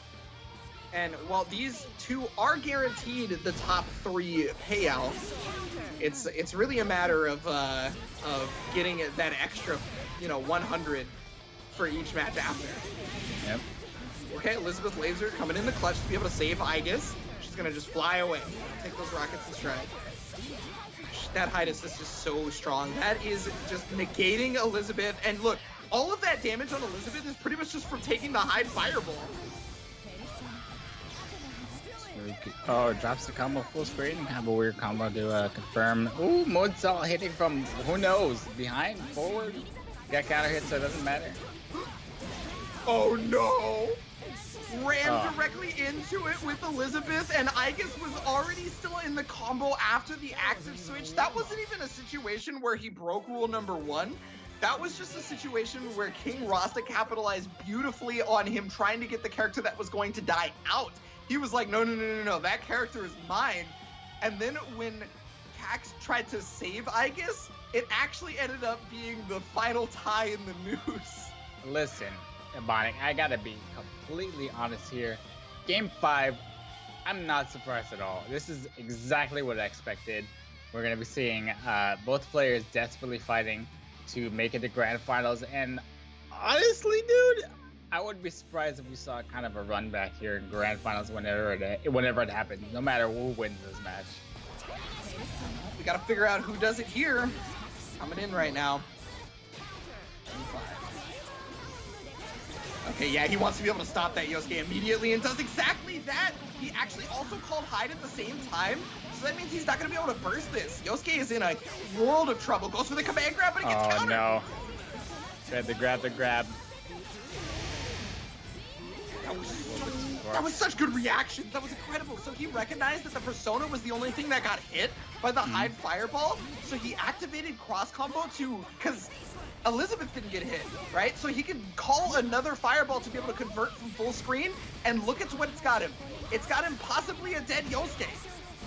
Yeah, and we gotta talk about that defense come out from Cax during those moonsaults. Gets Liz hit in the back, but it doesn't even matter. Able to take out that Yosuke. Now we got solo hide. Res is level 1. He's gonna have to make a lot of mistakes here to lose this match, but not completely out of the water just yet. Yeah. If anything, that life total on Hyde is gonna at least keep him in the match for a little bit. Unfortunately, the Resonance Blaze is only at level 1, so he's not gonna be able to get meter or life back fairly quickly, but as long as he gets hits like this. Yeah, there's the burst. A little late on the burst there, but doesn't want to get his burst baited. That would be worst case scenario. Gets the hit, has a lot of meter. Is it gonna be enough? May very well be. Let's see. Yes. Yeah, it's gonna be enough. All right. Do it. I'm always a little scared after this, some of the scaling and some of these combos, but listen, that was enough for Cax to secure himself a spot in grand finals here. King Rosta will of course fall to the lower bracket, and I don't know, man. I don't think he's too happy about that. It's a hard pill to swallow when you're on the 3P moment, right? You're thinking like it's close. If I get into grand finals, I'll be sitting pretty because they'll have to win 2 sets versus me. But that's not gonna end up being the story for today. If if King Rosta wants that 3P, he's gonna have to do it like he did last month. Yeah. Where he resets the bracket. I don't know if it's gonna be 6-0 though. Cax looked real good in this winner's finals set. Listen, I'm telling you, it's the color change. It's dark cat, dark chocolate cat. I don't even know, bro. I like this new color scheme. I'll be real. I'm a big fan too, honestly. We haven't seen it just yet, but maybe that's the power up Cax felt he needed. He needed to dig deep, get that color change, refresh his mind, be able to take down His Royal Highness as the first plan of his coup is underway, as he is now in grand finals on the upper bracket side. You guys can check that on the bracket here. So we're gonna try to figure out who fights King Rosta throughout these lower bracket matches. Jaju, Kikuja J, and Retro Monkey Sage are, I think, happening right this very moment. Yeah. If Jaju is has their internet, situation figured out. But winner of that, okay, so they are playing. So I guess that means Jaju's internet's probably figured out. Hopefully, yeah. If they're still playing, that means that match is probably going down to the wire right now. But winner of that is going to be playing Mr. Rowanism, which whom we saw a little bit earlier, doing pretty well against Cax. Obviously my dark horse to put a monkey wrench in the bracket, or maybe my dark horse that I thought would put the monkey wrench in the bracket runs into the Retro Monkey Sage wrench.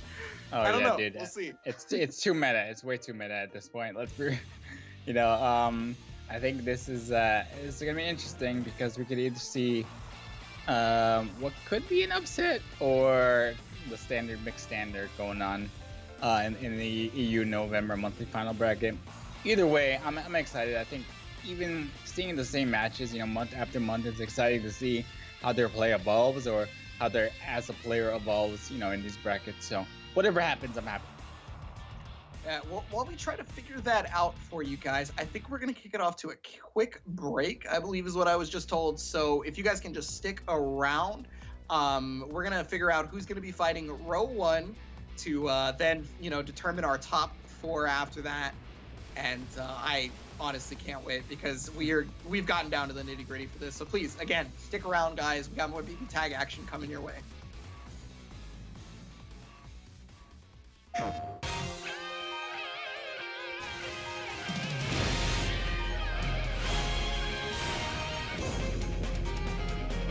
Really struggling with the solo bottom jump. Oh no!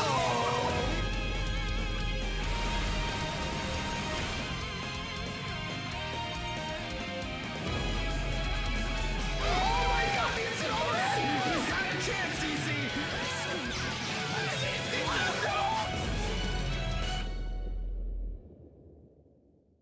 PlayStation.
All right, we are back from our quick break there. We got more BB tag action going on for you guys. Want to keep it rolling as quickly as we can. So we do have an update on what happened there in the brackets. Let's go ahead and take a look at that to figure out who is going to be fighting Row. It's going to be Retro Monkey Sage taking it over Jaju Kikuja J 3-1. All right. This is the Monkey Wrench versus the Monkey Sage. And they'll be battling out to see who fights King Rosta there in losers finals. Of course, the winner of that will go on to see Cax in grand finals. So I think no matter what happens here, we're ready for some good BB tag action. So I could be wrong about this, and I'm sure somebody will call me out later after I say this, and it ends up being wrong. But I believe this is going to be one of the first times we've seen Jaju Kikuja J not make at least 4th place on a broadcast. I could be wrong. Listen, but if that's the case, that is wild. Well, listen, if you forfeit, does it really? I don't know, man. I don't want to make excuses for anybody. But listen, if I make 1st place every event, right, and then I get the flu for the 4th event, does it really count? I don't know, man. Whatever. In any case, though, Jaju, of course, taking that honorable DQ in winner's side.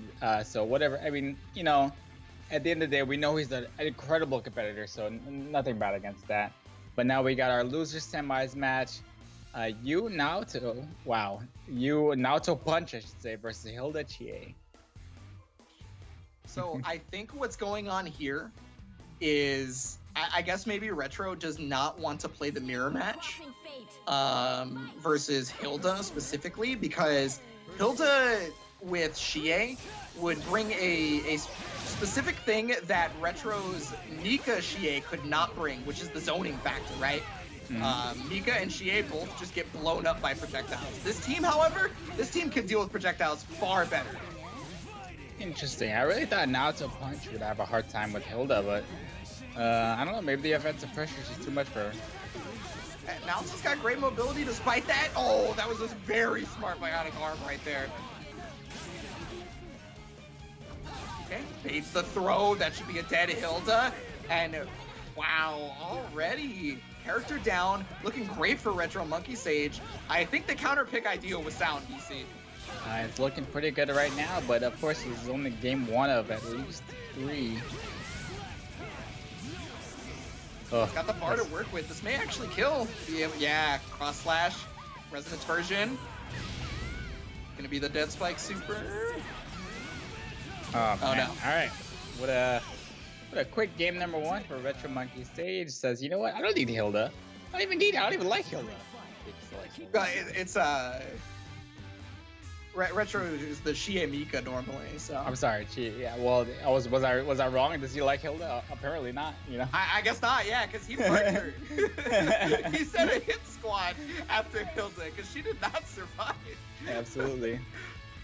Yeah, but honestly, a lot of players, even though we see them so often, you know, these teams, it's hard to keep track of. A lot of them, especially when you got people like Cax sometimes playing Carmine. Remember that time? Good. I remember that. Good time. Yo, remember the time. Sorry, I'm getting into it. My bad. I'm sorry. Game number 2. Yep. All right. Oh, yeah, that assist right there from Naoto gives Hilda's 4P a run for her money, right? I talk about how that's maybe one of the best assists in the game. Naoto's is incredible, and now he's also got the burst. Gonna be able to put some damage on Chie. She's not gonna die for that, but she might be in a bad position if she can't get out. Oh, what the? Yo, behind that the was back? ridiculous. What? Yeah, dude. That was a little ridiculous, but you know, Rowanism is not complaining about that. I don't know if that's what he meant to happen, but it worked. Week after week, these players in the Open Series just continue to impress. They never stop. Monkey Stage, though, not out of this just yet. Blocking that Meteor Super. I'm gonna call that Meteor Super too, man. I'm sorry. I mean, it's the same function, right? Same thing, yeah. Fighting games just have functions, right? That's just what it is. But one function possibly gonna go down here. Yeah, that's looking like a dead hill. That's me. Wow, pops out and able to fight back as well. Gonna probably want to get that hill out of here as soon as possible, though. Yeah, probably just wants the perfect time, and that 50-50 mix-up was the most perfect time there could have ever been. Of course, get that accelerated healing for Hilda in the back too. That's the best part of that active switch combo. No! God hand for your troubles. Yeah, it's gonna be able to punish the burst beautifully. He got the hit on. Oh my goodness. Not looking good here for Retro Monkey Sage. Oh, and just yeah, instant overhead, and that's actually, I'm sorry. Is that an overhead in this game? It was not an overhead. It is an overhead in this game. Okay. Wow, just again though, as expected, I don't think at this point in the bracket anybody wants to go out, and in like a 3-1 or a 3-0. I think we're gonna see very, very close sets from here on out. That's what I thought last month too, and then of course King Rosta taking grand final 6-0. But aside from that, I think everybody here, I think we're gonna see very close sets. Yeah, when you start to get to the end of a tournament, that's just the way it is. You start getting the highest level of skill, and the skill levels start to clash. Really, you get those people that are. Earlier we used the analogy of putting 10 points into offense. Well, now everybody's putting 10 points into offense, and so everybody's on the same playing field. All right, so what do you think, really, though? Who do you think is the MVP of Retro's team here?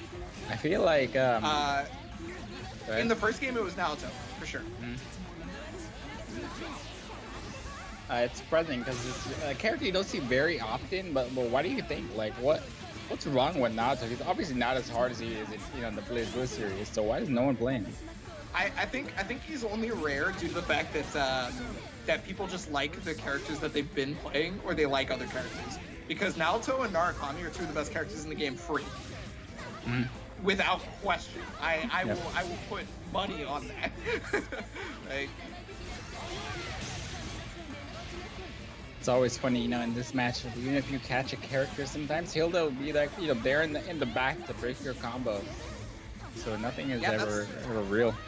That's why that assist is one of the best in the game, is because as long as she's far back enough to not get hit, that assist is going to come out, and I guarantee you it's going to mess something up.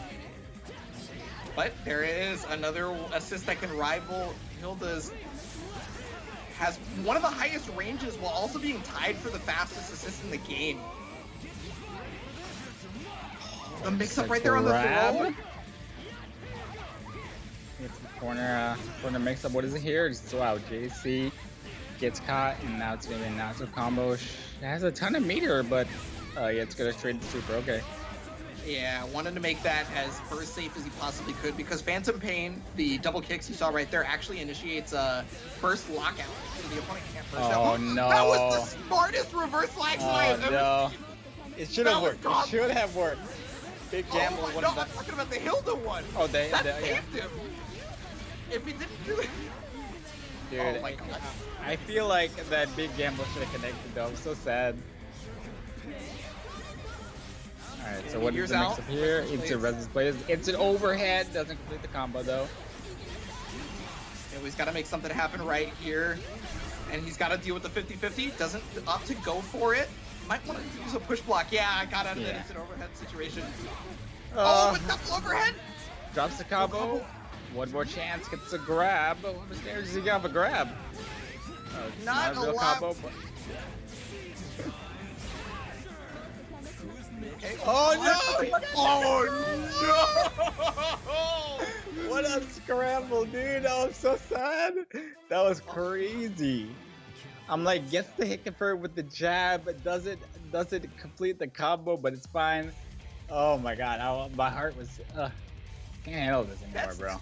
I was like, didn't expect to get hit the first time, so you press the button, and then you got hit, and so it came out. But what happened was, it was not the right time. Man. That's the worst feeling in the world, dude.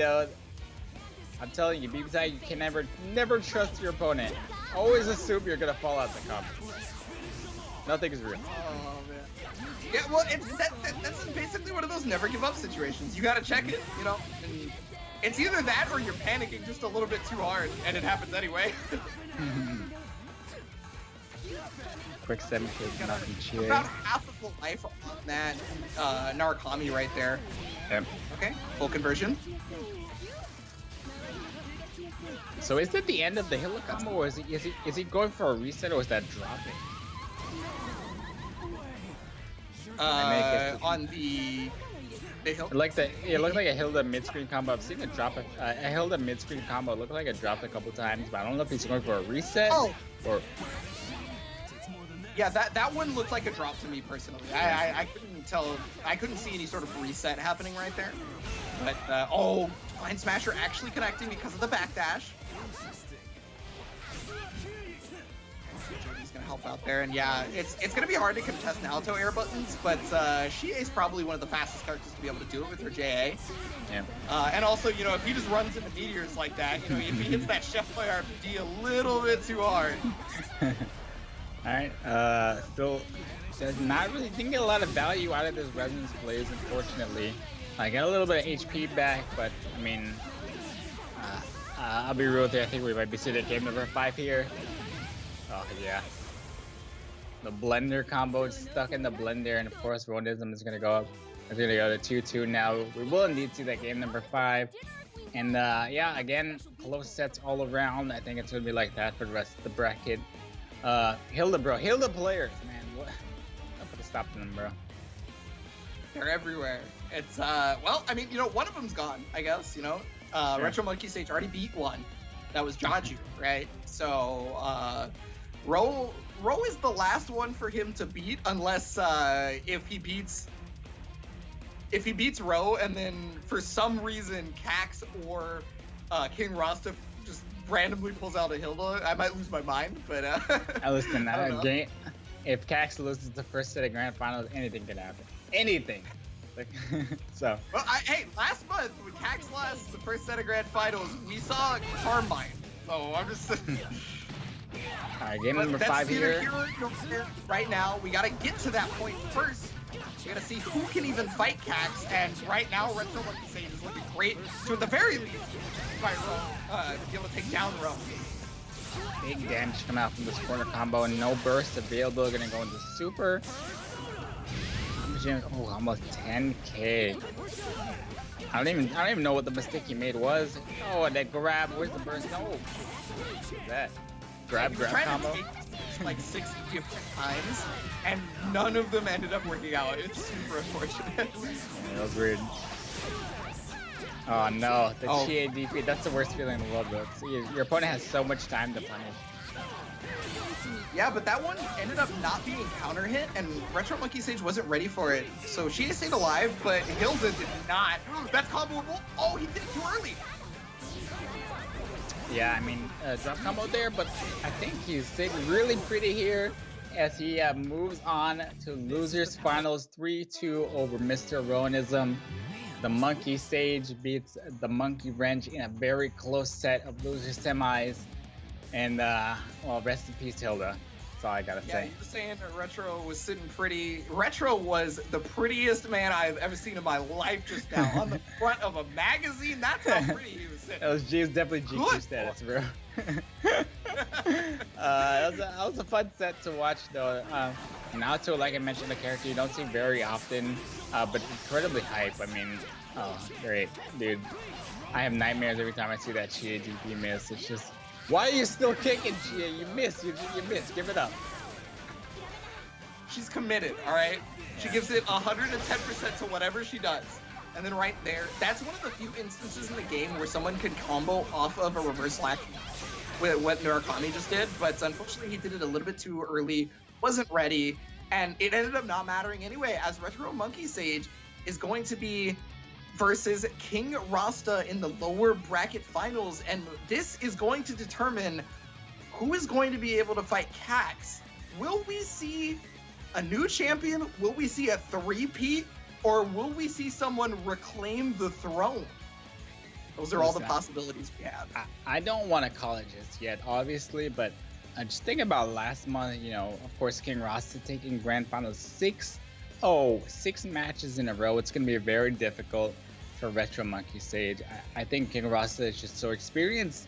I think he's ready. You know, even though he didn't have a great set against Cax in Winners Final, well, it was a great set, I should say, but even though he wasn't able to come out on top, I think that he's definitely not out of this, and I don't think he wants to be out in third place at all. Well, I mean, you know, hopefully he got his morale back after losing to Cax, because he's going to have to deal with Retro and sticking with the Naoto Murakami team. Okay, all right. So this isn't just, I mean, you know, she wasn't ended up working out perfectly for Retro Monkey Sage in the previous, you know, upper bracket matches, right? So I guess you got to try something, and then this has been carrying through the lower bracket very well. So I guess I can't say that this is a bad idea. In fact, it looked really strong last set. So this is what I like to call the extended intro. If you play Arxis games, you know about the extended intro, and you know what kind of match you're about to have. Letting the intros rock is the best thing you can do in this situation, but I don't know, let's see what the gameplay looks like. This is going to be Losers Finals, Retro Monkey Stage versus King Rosta. Okay. Yeah, it looks like King Rosta's already a bit skeptical on it. Okay, nope, this is going to be a ping test. Yeah. Kind of what I thought would happen. Sorry, I got. That was on. I'll take the technical foul on that one. Yeah, that was my fault. But yeah, so so with Narukami Naoto being the pick, actually it's not even just that I think that Mika Shie was not doing exceptionally well in the upper bracket versus most of these people. It was also the fact that Naoto K has one of the farthest reaching assists up top to be able to catch someone jumping up there. And this is Yosuke's playground up here. This dude is his playground, right? You want to be able to negate that as much as you can. So we talked about that with Hilda, right? The big stop sign. That's normally what stops Yosuke. But with Naoto, it's another move, which is in fact much faster. It is tied for the fastest assist in the game and goes almost as high. It's not even that much shorter in terms of vertical height. Yeah, it's weird. No one talks about that assist. I feel like that, obviously, like you mentioned, tied for fastest, easily one of the best assists in the game, anti-air assists in the game. But no one ever talks about it. And no one talks about Naoto, bro. What? Y'all are sleeping. The people that play Naoto talk about how strong this character is and how strong his assists are. I've never heard a Naoto player go, I don't know if they're that great. You know, like every time I meet a Naoto Punch player, a Naoto K player, they're just like, yeah, bro, that assist is something else, man. Yeah, that's crazy, dude. It's like, just, this is my bread and butter, son. I'm gonna press this button all day. Definitely the no fun allowed assist for Yosuke players and other aerial type type characters. So I don't know. I think we'll see a lot of that in this next match. But right now the players are just confirming, making sure their connections are good, and I don't know. Yeah, Cax he's chilling. He's chilling, bro. That's all I'm thinking about right now. Yeah, I know that you want to be able to sell all of your back stock of T-shirts that you've been holding up for about 4 months now. 6 months, 4 months. How long have you had these shirts in waiting? Listen, the shirts say 4 Pete on them. I'm just waiting. I'm waiting, bro. It's gonna be a while, but I don't know. Maybe it'd be like a cumulative 4 Pete. I don't know, dude. Is that how 4 Pete's work? I don't know. No, it's not. It's not at all. But I don't know. It's too late to adjust the shirts. I gotta roll with what I got, okay? Look, I'm not the smartest guy. I have to pick Mitsuru to be able to get W's, okay? I need the help. That's low IQ, yeah. I don't know if that's how 4 Pete's work, but I'm gonna take your word for it because you're a trustworthy guy, and those shirts are gonna be nice. Once you get the shirt, it doesn't matter what it says on it. As long as it says Cax, that's all that matters. It's gonna say the Cax is back, and on the back it's gonna be like number 4, or it's gonna say 4 Pete or something like 4 that. 4 Pete, yeah. I'll just like scribble out the word Pete. Just the number 4. Oh man. We promise it's a 4 Pete. Don't fact check us though. All right, so again, yep, still waiting for these 2 players. I think I don't know. Abonic, like, if you had to say, let's say Retro Monkey makes it into grand finals, what does that look like against Cax? I think he probably wants to go with the Naoto Narukami team again, to be honest with you, because of that Naoto assist. Personally, that's my thought process on it. He's also, it was earlier in the winners bracket. I'm gonna check the bracket real fast. Just to make sure. It was versus Cax, right? We saw that as the first match that we watched today. Cax took that pretty convincingly, I would say. Shie and Mika didn't really have too much of a chance to work with, right? Mm-hmm. So I feel like this is kind of the go-to team if he's able to fight Cax right now. And, okay, so, your hypothetical is looking like what a lot of people in the chat want, because we were taking that poll. Oh, wait, no, excuse me. I was looking at it wrong. I mean, either way, dude. Flip. It's very, very close. 50-50 right now. It's 50-50, so. Okay, I gotta watch this closely. All right, guys. So check that out. Vote. I'm about to go vote right now. What is it? Twitch.tv/. Can I vote? Is that Who are you voting on? Who are you voting on? Well, you're about to see the vote change right now, bro. Oh man. Oh goodness. All right. Well, hey, what do you guys think? Retro Monkey Sage, you just saw him earlier. King Rosta is trying to work on his 3-peat victory. that's all the information I think you need to make a decision if you haven't already. So listen, Abana, we had some of these players fill out this questionnaire, before they played this top 8 bracket. I want to take a look at the most important question for all of these players. English or Japanese Ruby voice? First of all, I want to know what your answer is, Abana, before we talk about the players. What's your answer? Don't be embarrassed, man. Listen, everybody... No, hold on. So I was JP all the way when I first started. Mm-hmm. And then I switched back over to English because I was like, it's not right if it's not the most annoying thing I can muster. I feel like yes. it has to ruin my life. You know what I mean? Truly like, a man of culture.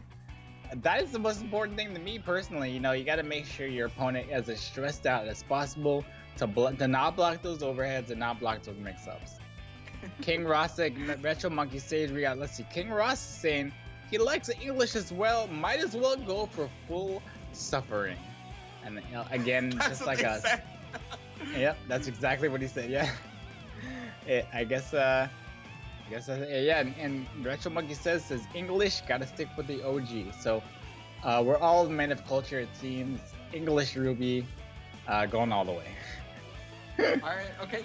There was another controversial question asked actually that I wanna mention in this questionnaire. It was pineapple on pizza, yes or no? Oh, but is that so? I want to know why that is controversial because it's just tasty. I have delicious. I have seen the dumbest Twitter conversations and arguments and all that stuff. And King Rosta says yes, I don't mind. And Retro Monkey Sage says, can't say for certain, but I'm willing to try anything. So we're putting pineapple on pizza because I love pineapple on pizza, DC. What about you? I love it. Listen, I gotta be honest. That's me. I gotta be honest. I'm not a fan of Hawaiian, but pineapple and pepperoni is the actual truth. If you don't know, now you know. All right. We bonded a little bit today.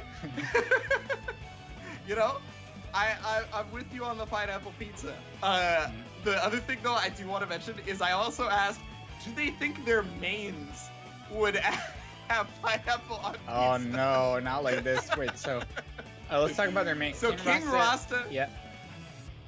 Is, I think Yosuke? It's probably Yosuke. I'm assuming it's going to be Yosuke for this because he specifically said he'd probably eat anything. I believe it, dude. Yosuke is a memer. He's about that pineapple on pizza life. He's chill. And for Retro Monkey Sage, this one makes sense to me because because Shie would be his main character, right? Yeah, I feel like that was too easy. That was like in the canon. She obviously loves meat. Yeah, so she's going for the meat lovers pizza. She doesn't care about no pineapple. She doesn't want none of that, and that's exactly what Retro Monkey Sage said. So I feel you. All right, I get you. I'm sorry. I still can't believe we actually got them to answer these questions. This was like I feel like it was a meme at first. And they did it. I love Retro Monkey's. How do you pronounce your tag? He's like, it's just pronounced monkey. It's just like, oh, thank you. I wasn't completely sure, but thanks for clearing that one up. Hey, some of these we may not have had the understanding of how to pronounce their names, but we do have the understanding of how a ping test has to go, unfortunately. So we are going to take a quick break so that we can get that going, and then we should be back with more of this action in losers finals after this. So stick around, please.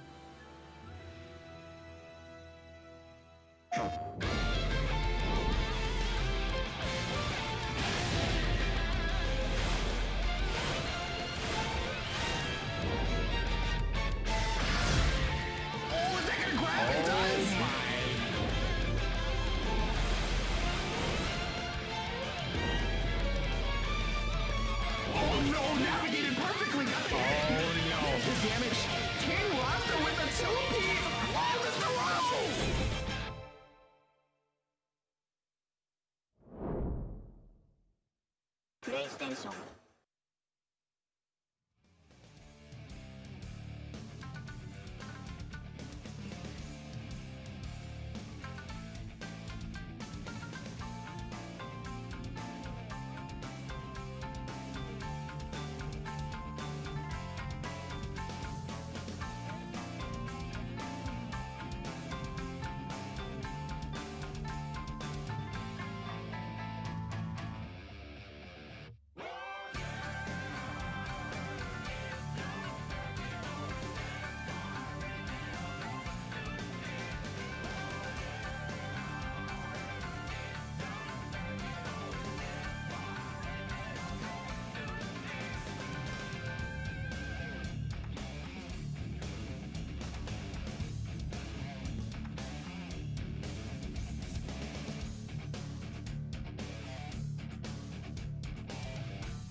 with the solo gonna happen again. Got his job. Oh no!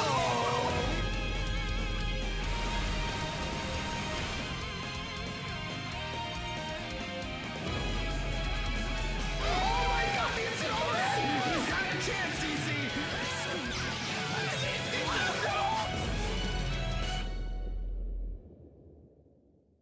PlayStation.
Hey guys, we're back here in the EU side of things. Unfortunately, I have some more bad news for you. And I'm going to say it so that you guys don't blame DC because he did nothing wrong. It was all my fault. Okay. Direct all the hate at me. It's fine. It's okay. I promise. Look me in the eye. We got to go to another break, guys. I'm super sorry. But we got to make sure that everything runs. We want to give you guys a proper update, and we will do so as soon as we recognize what's going on here. And we will let you guys know as soon as possible. So please stick around. I promise you there will be something going on after the break is over.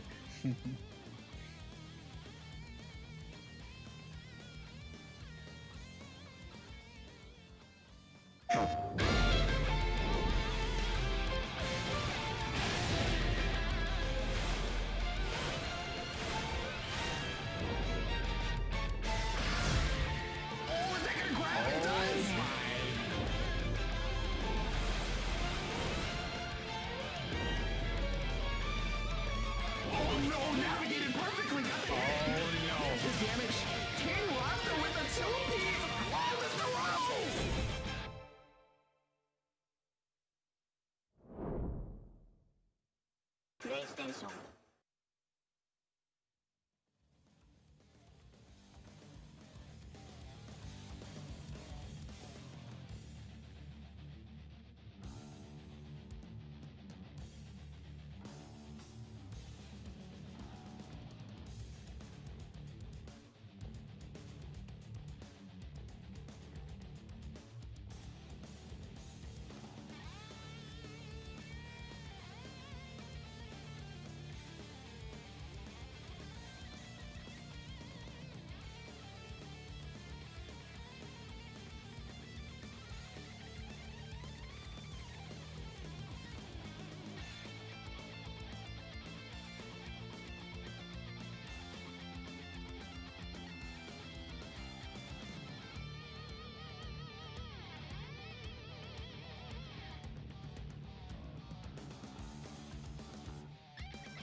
The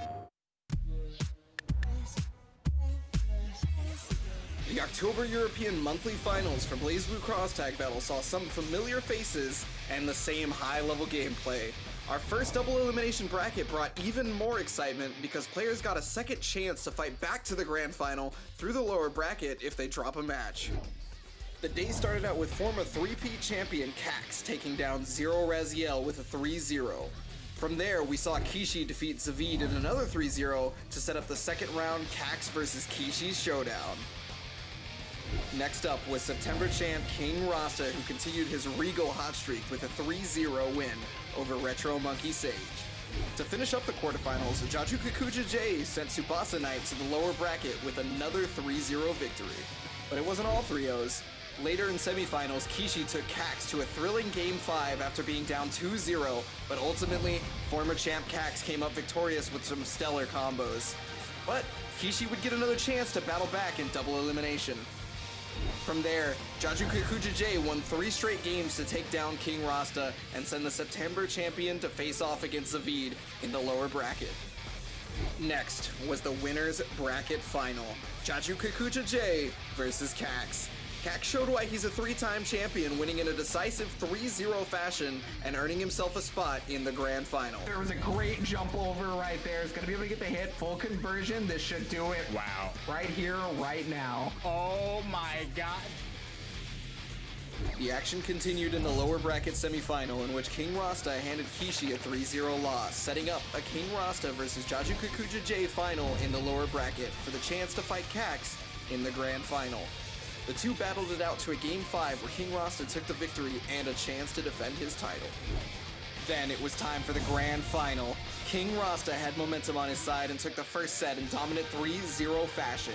King Rosta continued his near-flawless play to take the second set in another 3-0 to extend his reign as monthly champion. King Rosta with a 2-peat right there. I cannot believe this. Over on the North American side of the October monthly finals, our first double elimination tournament brought fierce competition and, shall we say, scrappy gameplay. We kicked things off with an exciting quarterfinal match featuring Monkey 4012 taking 4-Sword Kirby to 5 games and coming out on top. Empty jump low, and that's gonna finish it off. Then Alex handed Master CJ a 3-1 loss. My gosh, he's just... Take him to school, if you This will. Ragnar Makoto mix-up is... It just happens. I don't know why it works, but it does. From there, we moved to our September champion, Razzo Sharp versus Tectal Eastside. Tectal, despite having to fight the champion, was able to survive the pressure of a Game 5 to send the September champ to the lower Is bracket. it gonna happen again? He got his jump. Oh Our final quarterfinal match featured Marvin Pie versus Yo Game Wizard. Yo Game Wizard's near-perfect execution led to a decisive 3-0 victory, however. Gameplay continued with the first upper bracket semifinal, where Tectal came up victorious in a 3-1 set over Alex.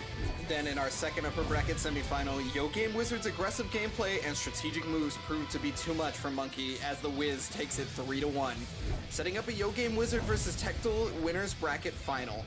After Tectal took Game 1, Yo Game Wizard came roaring back to take the next 3 and secure the spot in the grand finals. Heading back down to the lower bracket, where Monkey looked hard to beat, sweeping Alex 3-0 in the lower bracket semifinal. Next was the lower bracket final, with Monkey looking to continue his hot streak against Tectal. Both players had moments of brilliance, but Tectal eked out the victory in Game 5 to move on to grand finals. Then it was finally time to find out our big winner. Would we see another champion from lower bracket, or would Yo Game Wizard come out on top? Tectal's hot streak continued, taking the first set 3-1, but Yo Game Wizard and Adachi proved to be a formidable combination, taking the set 3-1 and winning the tournament. Congratulations to October monthly champion Yo Game Wizard on his first monthly tournament win. Oh big no. damage. He doesn't have it. It does big damage. No, Did he he can't. lose without meter? Oh, the throw!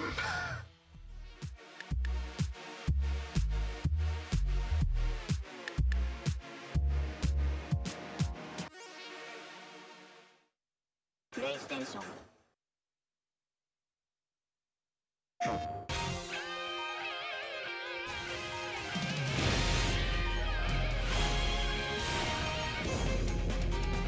Tectal really struggling with the solo. Is it gonna happen again? He got his jump. Oh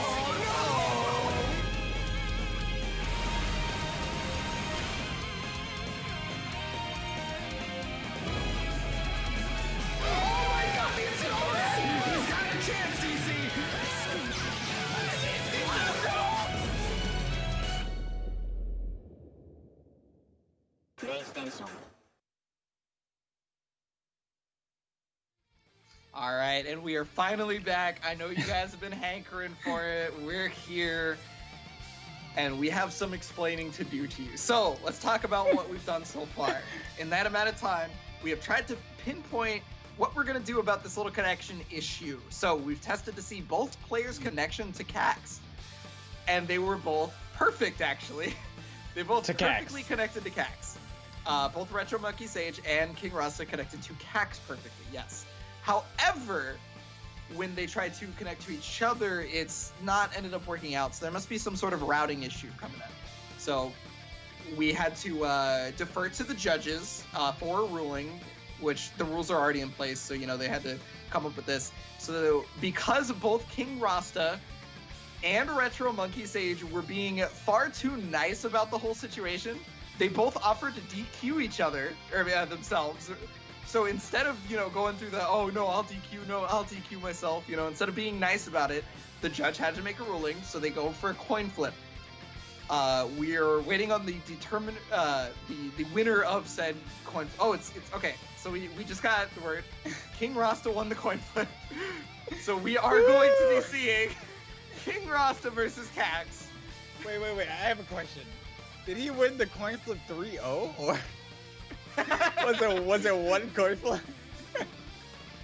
I'm sorry, dude. Listen, I've been playing BB Tags since it's released. I've been playing BlazBlue since 2009. I gotta be real, bro. Like, sometimes it really is a coin flip. It's indicative of how this game works, okay? Oh my god, dude. It's too meta. It is too meta. How fitting it be that these two meet due to a coin flip, because honestly, that's what they're gonna have to do on defense.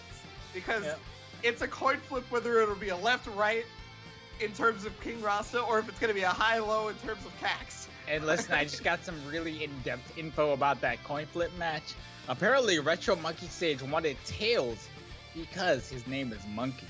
That's so fitting and wonderful, and I love you. Oh my god. All right, guys. Wow. Grand finals, we got Cax versus King Rosta. King Rosta on the loser side. Cax hasn't played in like an hour and a half now, but it's been a while. So he's got that's really difficult, you know, going into grand finals being very cold like that. I mean, I suppose King Rosta is also pretty cold, unless he got warmed up from that coin flip. I don't know, dude. I don't know. Yeah, the coin flip, again, was the real match, okay? Yep. He got nice and warmed up. He's ready to go. But you know, I mean, hey, that's how it be. In the world of quarantine, we have internet connectivity issues, and sometimes there's things you just cannot account for. So it's unfortunate, but both players were trying to be courteous to each other. The judges had to make a ruling, and this is what it was. So we will be getting into grand finals here. I want to thank you guys so much for waiting, but I also want you guys to please thank both Jaju, Kikuja J, and Retro Monkey Sage for being such good sports about the whole thing and trying to, you know, just DQ themselves when they felt like an internet connectivity issue was their fault. You know, you gotta be a big hero to make that decision to DQ yourself out of a tournament that has many $100s on the line. And now we have grand finals. So this is it. This is it, grand finals, a match we saw just 1 month ago. 1 month ago ended in a 6-0 for King Rosta, but Cax starting off early with a small lead. So this determines, are we going to get a three-peat on the side of King Rosta, who is in losers, so they have to win 2 different sets, or are we going to see that sweet revenge from Cax taking 2 sets over King Rosta, just like King Rosta did to him last month? It's starting out like it's gonna be Cax. Listen, Abonic, we call it the Hood 4-peat, okay? I gotta sell these shirts, man. The Hood 4-peat. The Hood 4-peat, okay. I see, we're combining terms now. Oh man, and Cax started off a lot better than he did last month with 1 win in grand finals. That is 1 more than he got 1 month ago. Yeah, 1 month ago he got 6-0. It was pretty heavily in King Rosta's favor, but not the case this time. Cax, full force, already won in the winners final set, right? The upper bracket final set, took it over King Rosta. first game to start here in the lower bracket, the grand finals. It's I have a feeling this might be down to the wire actually, despite the fact that I know that match looked kind of like a wash. Yeah, we didn't really say much about that match because there wasn't much to be said. It was just kind of Cax putting in the work there. Let's see if game number 2 is a little bit better for King Rosta. Oh my God! If it starts like that, you divide. Judge's already got 5 bar. I jinxed it. I'm so sorry. I am so curious to see how much damage this does because he has 5 meters to work with on cross combo. It's a reset. Oh no! That's a dead character. What happened? Oh Cax says no fun allowed as long as I'm here. 10k off the reset, and we already see Hyde getting hit here. What happened, man? Whoa. He should have saved that coin my flip luck for goodness. his match versus Cax. Is that what happened? Oh lordy! You used all your RNG on the coin flip, and now you can't block a mix-up, man. What happened? Oh He my! can't Cax, pick the right round start either. Cax is about to win this set in the time, like half the, bro. I don't even. All those breaks we took for what? At what cost? You know? I don't even know what to say anymore. Cax has no mercy. I don't even. He's like, I know you're the king, but I am of a higher power. Listen, Says Cax. This is game number 3. If King Rosta doesn't figure out something here immediately, we might be done early, you know? I think that's why King Rosta backed off right there. He was like, okay, I saw what happened last time. That can't happen again. I just can't go through that one more time. And okay, this is a far better start. He was actually able to navigate the Elizabeth beam, go under it, and get the hit on Aegis. Yep, he's gonna super out of there, gonna catch the Narcomic from behind. Take those. Yeah, and I'm sorry, I'm sorry. Hide. Thanks to the Elizabeth assist, that actually kept Aegis safe too. So, unfortunately, he's still getting hit though. He's gotta deal with this mix-up. Nice block on the run, but the throw's gonna happen. Immediate super to make sure it's burst safe. Super smart there from King Rosta. The turnaround. Yeah, forced to use a little bit of extra meter just to take out that magic pixel, but worth it in the end. Now we got solo Liz. It's gonna be very difficult for her to run this one back, but listen, Cax probably still feeling pretty good. He said, you know, I'm already up 2 games. Even if I lose this one, that's a lot of games we're gonna have to run back. Yeah, I mean, hey, look, he did it 6-0 last time. You know, he's got to find his groove. You know, he's got to turn into the Emperor instead of the King and find his groove. Okay, sandwich situation. Oh, got hit by the very first mix-up, but the combo dropped because I guess King Rosta wasn't ready. Yeah, that was a weird situation. I wasn't expecting. I was had to get hit there. Wow, run up low. You know, sometimes the simplest mix-up is the best one, I guess. Yeah, it worked out. And again, like I mentioned, Cax knows. You know what? I'm up 2 games. Honestly, those 2 games were complete washes here, so I can do it again whenever I need to. He's gonna have to though. He needs 1 match here to close that grand finals before King. You know, like you mentioned, King Rosta fights his groove. It's possible, but it's looking pretty bad right now. I'll be real. That match was real strong for King Rosta. Like, yeah. Absolutely, just real strong. But I mean, he's still got a lot to go. So it's I don't know. It's really hard to call, especially with a team that snowballs as hard as Cax's, right? Because like when Aegis gets started, she just never stops. I mean, you can say the same thing about Yosuke. You know, it's really hard to stop him once he's doing those moonsaults, dashing all across the screen. You gotta lock him down first. It's true. Well, I mean, it looks like he was locked down for just a second, and then he immediately got out. And this is what happens when you let the tiger out of the key. Alright, Cax is back, as they say. Back on offense here. Looks like, whoa, that was a weird. Oh, yeah, that was a reset mix-up. Oh, yo, there it is, yes. yo. Yes, Yosuke players in 2020. Not even 2020, this is the beginning of time, baby. Miss a DP, whatever, dude. I got another DP ready and waiting. Well, Cax has got the hit right now. Elizabeth is going to get some of that health back, but really the mix-up... Wow, great defense. Oh, that was such a smart super right there. It got him out of the situation, and he's going to be able to save Elizabeth on top of that. But she died! He broke rule number 1! He broke rule number 1, and this is his punishment. Game number 5. In what seemed like such an incredible quick run follows for Cax. Now we find ourselves in game number 5. I'm sure we both have our reasons to fight. The EU finals will never, ever disappoint me.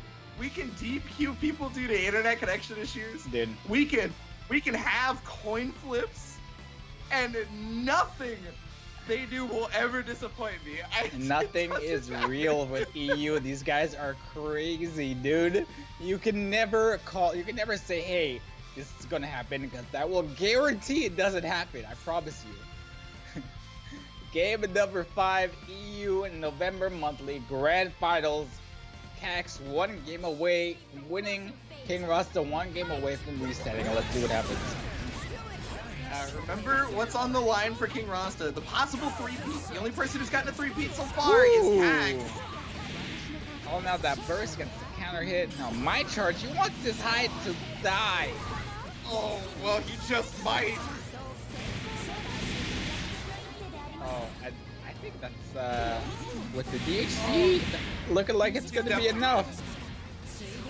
Oh, he's definitely dead. Oh, they make the coffin. Woo! Bro, I love the EX version of the coffin super. I don't know what's going on with that coffin, but you know you're dead. You're like, it's like Thanatos is watching you struggle to get out, and then he decides when he wants to like kill you. Oh, got the connected. Yeah, that was weird. Wait a minute. Dead Liz? No, this is no! Wait a minute! No! Wait a minute, DC! Oh my god, he took the throw! I thought he was gonna what looks like bleak outcome here for King Rosta has turned into a 1v1 situation in his favor. He even got the run right here. Great start. He's gonna lose the resonance plays as well, bro. Oh my god. Come on, not like this. There is no possible way anybody can call this anymore. Oh my god. Resonance level 1 on Yosuke, so not a lot of lifesteal or not lifesteal, a lot of life recovery or chip damage. But it might not even matter, dude. Gets the hit. Super's not gonna do it, but all he needs is one more hit after this, one good combo. Oh man, just whiffing that 2B right there, and that's not gonna end up killing Cax, but I mean, he's on life support. He's gonna get that life back at any point. Oh, that was so smart! Whiff the button so that he can go back into the persona normal. Normally, when that happens, you think you're free to jump out, but because he whiffed the button, he actually made it. Oh my god! That would catch somebody that would normally jump out of that. My shirts, dude, my shirts! I can't believe this! Cax, what happened after game number 2? My dude put the controller down and said, you know what, I want to make this climactic. Grand final set number 2, both players back at 0 wins, and King Rosta back in the game. We said we saw him do 6 matches in a row before. I didn't really think it would happen again, but we're halfway there. Oh, DC, so there's one piece of good news for you, is that the chat will buy your shirt. There was a poll in the chat. They were talking about how they said, shut up and take my money for your shirt. So you'll at least get them. Listen, man, listen. Thank you guys for the support, but I think Cax needs it a little bit more than I do right now. Bro, I can't even. I thought this was going to be a 2-minute grand final set. And here we are in game number 6. You can never call it that easy here in the open series. The best of the best at all times. Cax fighting his way, no life left right now, and still trying to move forward. Unfortunately, Elizabeth is running into that same trouble. He's going to be able to super here. Does that... no, it's not going to kill. Does it matter though? My boy Cax refuses to raw tag. Does not care if his character dies. Oh, Cax, please. You're breaking my heart, dog. Yeah, unfortunately, Cax couldn't find the proper time to defend, and now this is the offensive pressure that we know King Rosta to be so strong for. This is what got him that 6-0, and it's starting to look like it might be possible again. Nothing is real. Everything that could go wrong has gone wrong here in the EU November monthly finals, and King Rosta is taking advantage, coming out on top here. Now up 1 game in the second set, and I don't even know what's real anymore, dude. I give up. I give up on commentary. I give up on BB tag. I give up on coin flips, dude. I'm done. I'm washed. Hey, look, I think only a coin flip could have properly predicted the outcome of this set. Because going into it, it didn't seem like it was possible. You know, Cax looked like he had come back with all the knowledge needed to bring King Rosta back down to whatever level he needed to stop the 3-peat, right? But somehow the King continues to evolve, his regal energy exuding constantly. It's, I mean, there's nothing else that needs to be said about this man. He truly is royalty. But earlier, Cax said he is of a higher power with a statement at the very beginning when he won that winner's bracket set. So if you really think about it, what is a king to a god? I mean, the question of the ages, really. And I think that's going to define this last grand final set here of EU monthly finals. Once again, we see both players desperately fighting to win this neutral. Cax stuck once again in the corner. Garudine's gonna help out. Unfortunately, does not get the combo off of it. So he's gonna deal with the V/, picks up that, crosses up.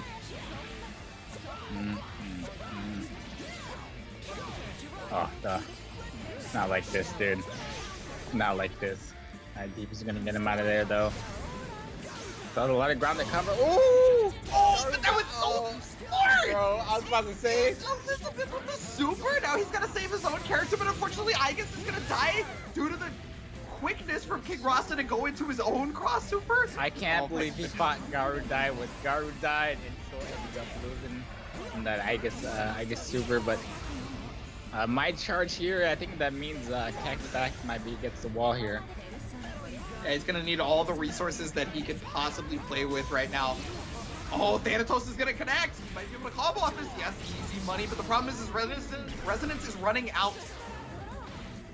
Oh, dude, he's that's just not even 10k, not enough damage. Able to get that raw. Oh, it's not real. He's raw tagging.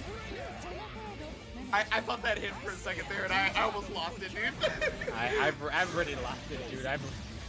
The light in my eyes are gone. My soul's shattered. My shirt's in the garbage. King Rosta up 2 games to 0 here.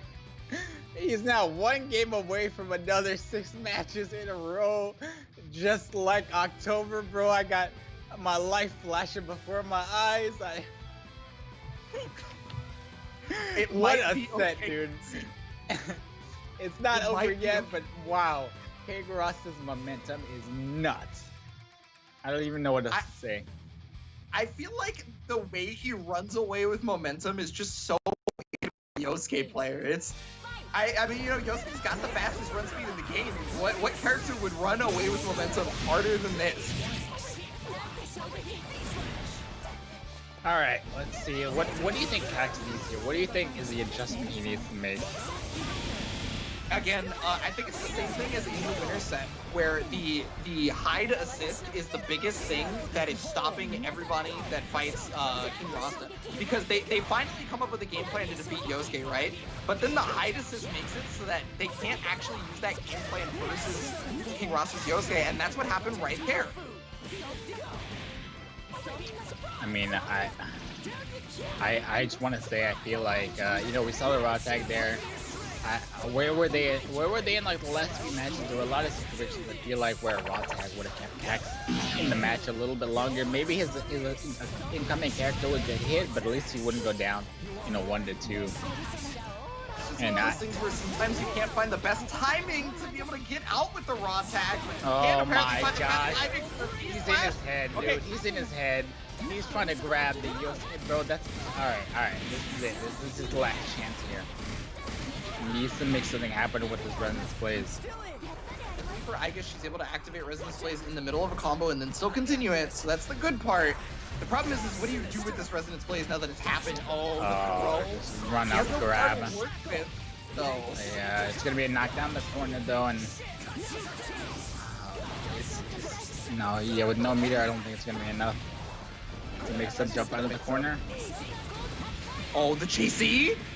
All right, we might have a dead Yosuke at least, but so the mountain to climb. Oh my goodness, JB was able to connect right there. He's gonna be able to go over this. He's gotta watch out for that DP. He Okay. gets the throw on this. Oh my god, DP! I'm telling you, whatever you think is gonna happen, the opposite. Nothing's real with these two players. Oh, they got the comeback! Oh my god! Oh my god, dude! Are you kidding me, Abonic? Are you kidding me? What is That was real the anymore? hardest read of all time. Who is Cax writing? had literally one opportunity. No help. Who is writing the set? I want to know. You deserve an Oscar. What if they give writers for Incredible Brooks, bro? I'm so mad right now. 2-1 for Kikuja, bro.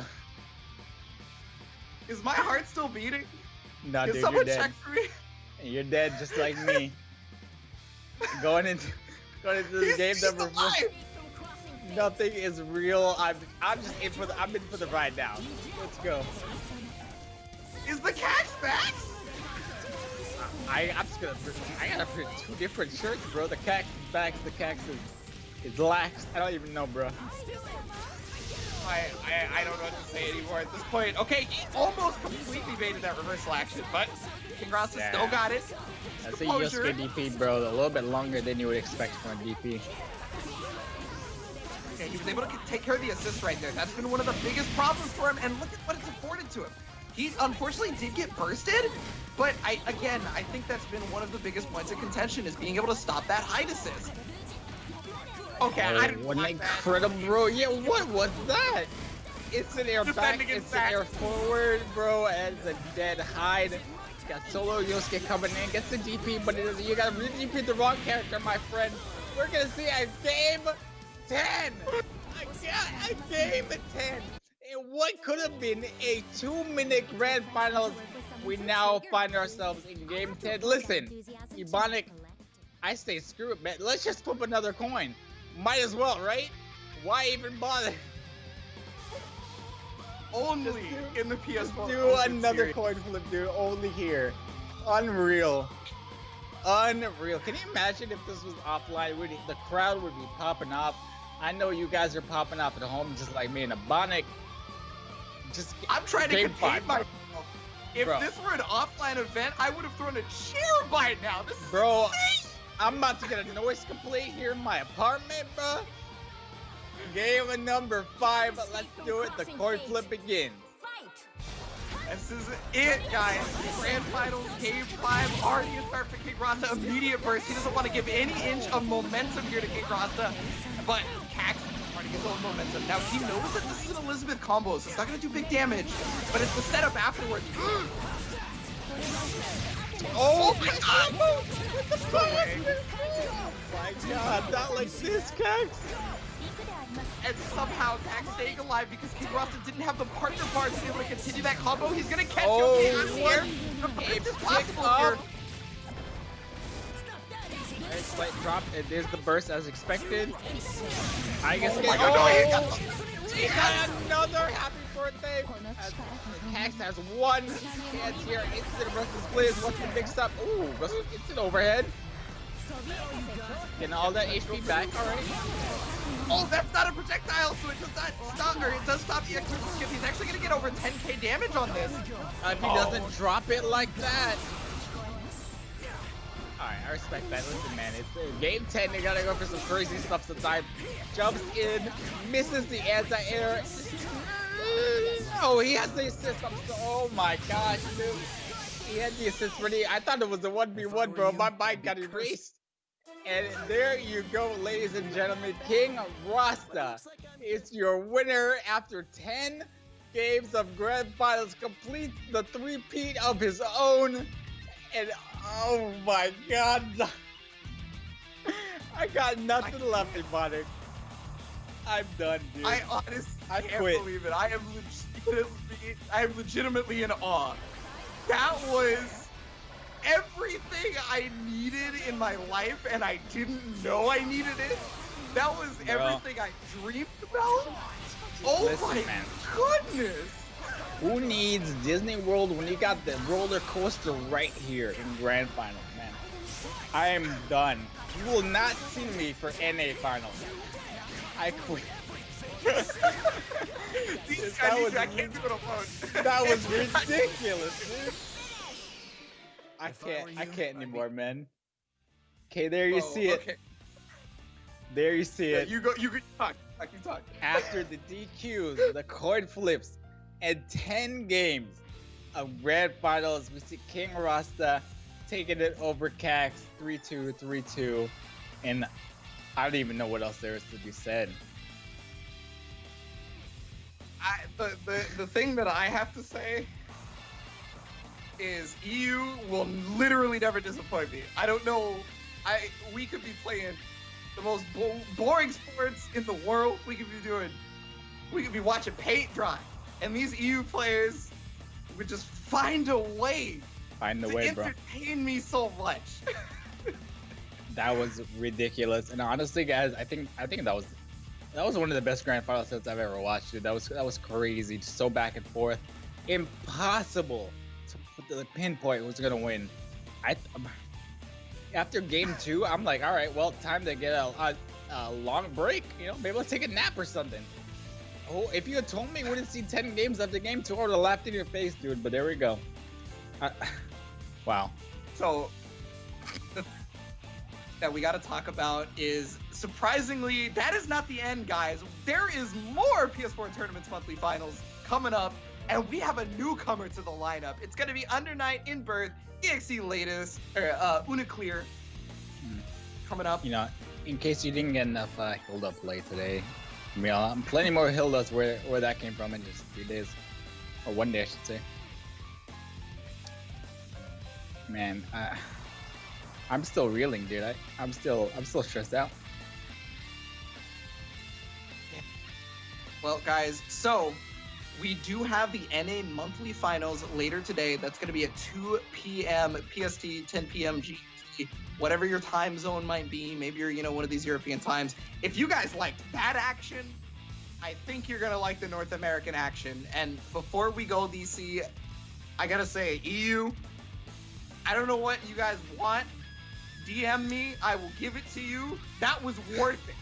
That was absolutely worth it. Thank you. Just take my wallet, dude. Just take my wallet. Take it all. You took it all from me. Take it. Just take the rest, dude. Like, that was incredible. You guys are unbelievable. I don't even know what else to say, man. I'm done.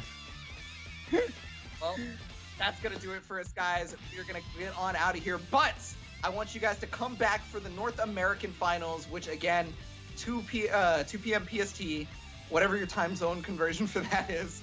And we will have something, I hope, nearly as good as that. It's going to be hard to top, but I think they can do it. Thank you so much, guys.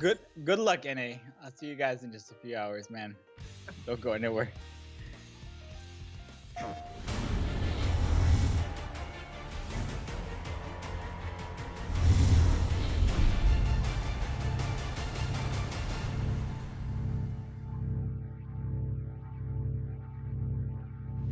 PlayStation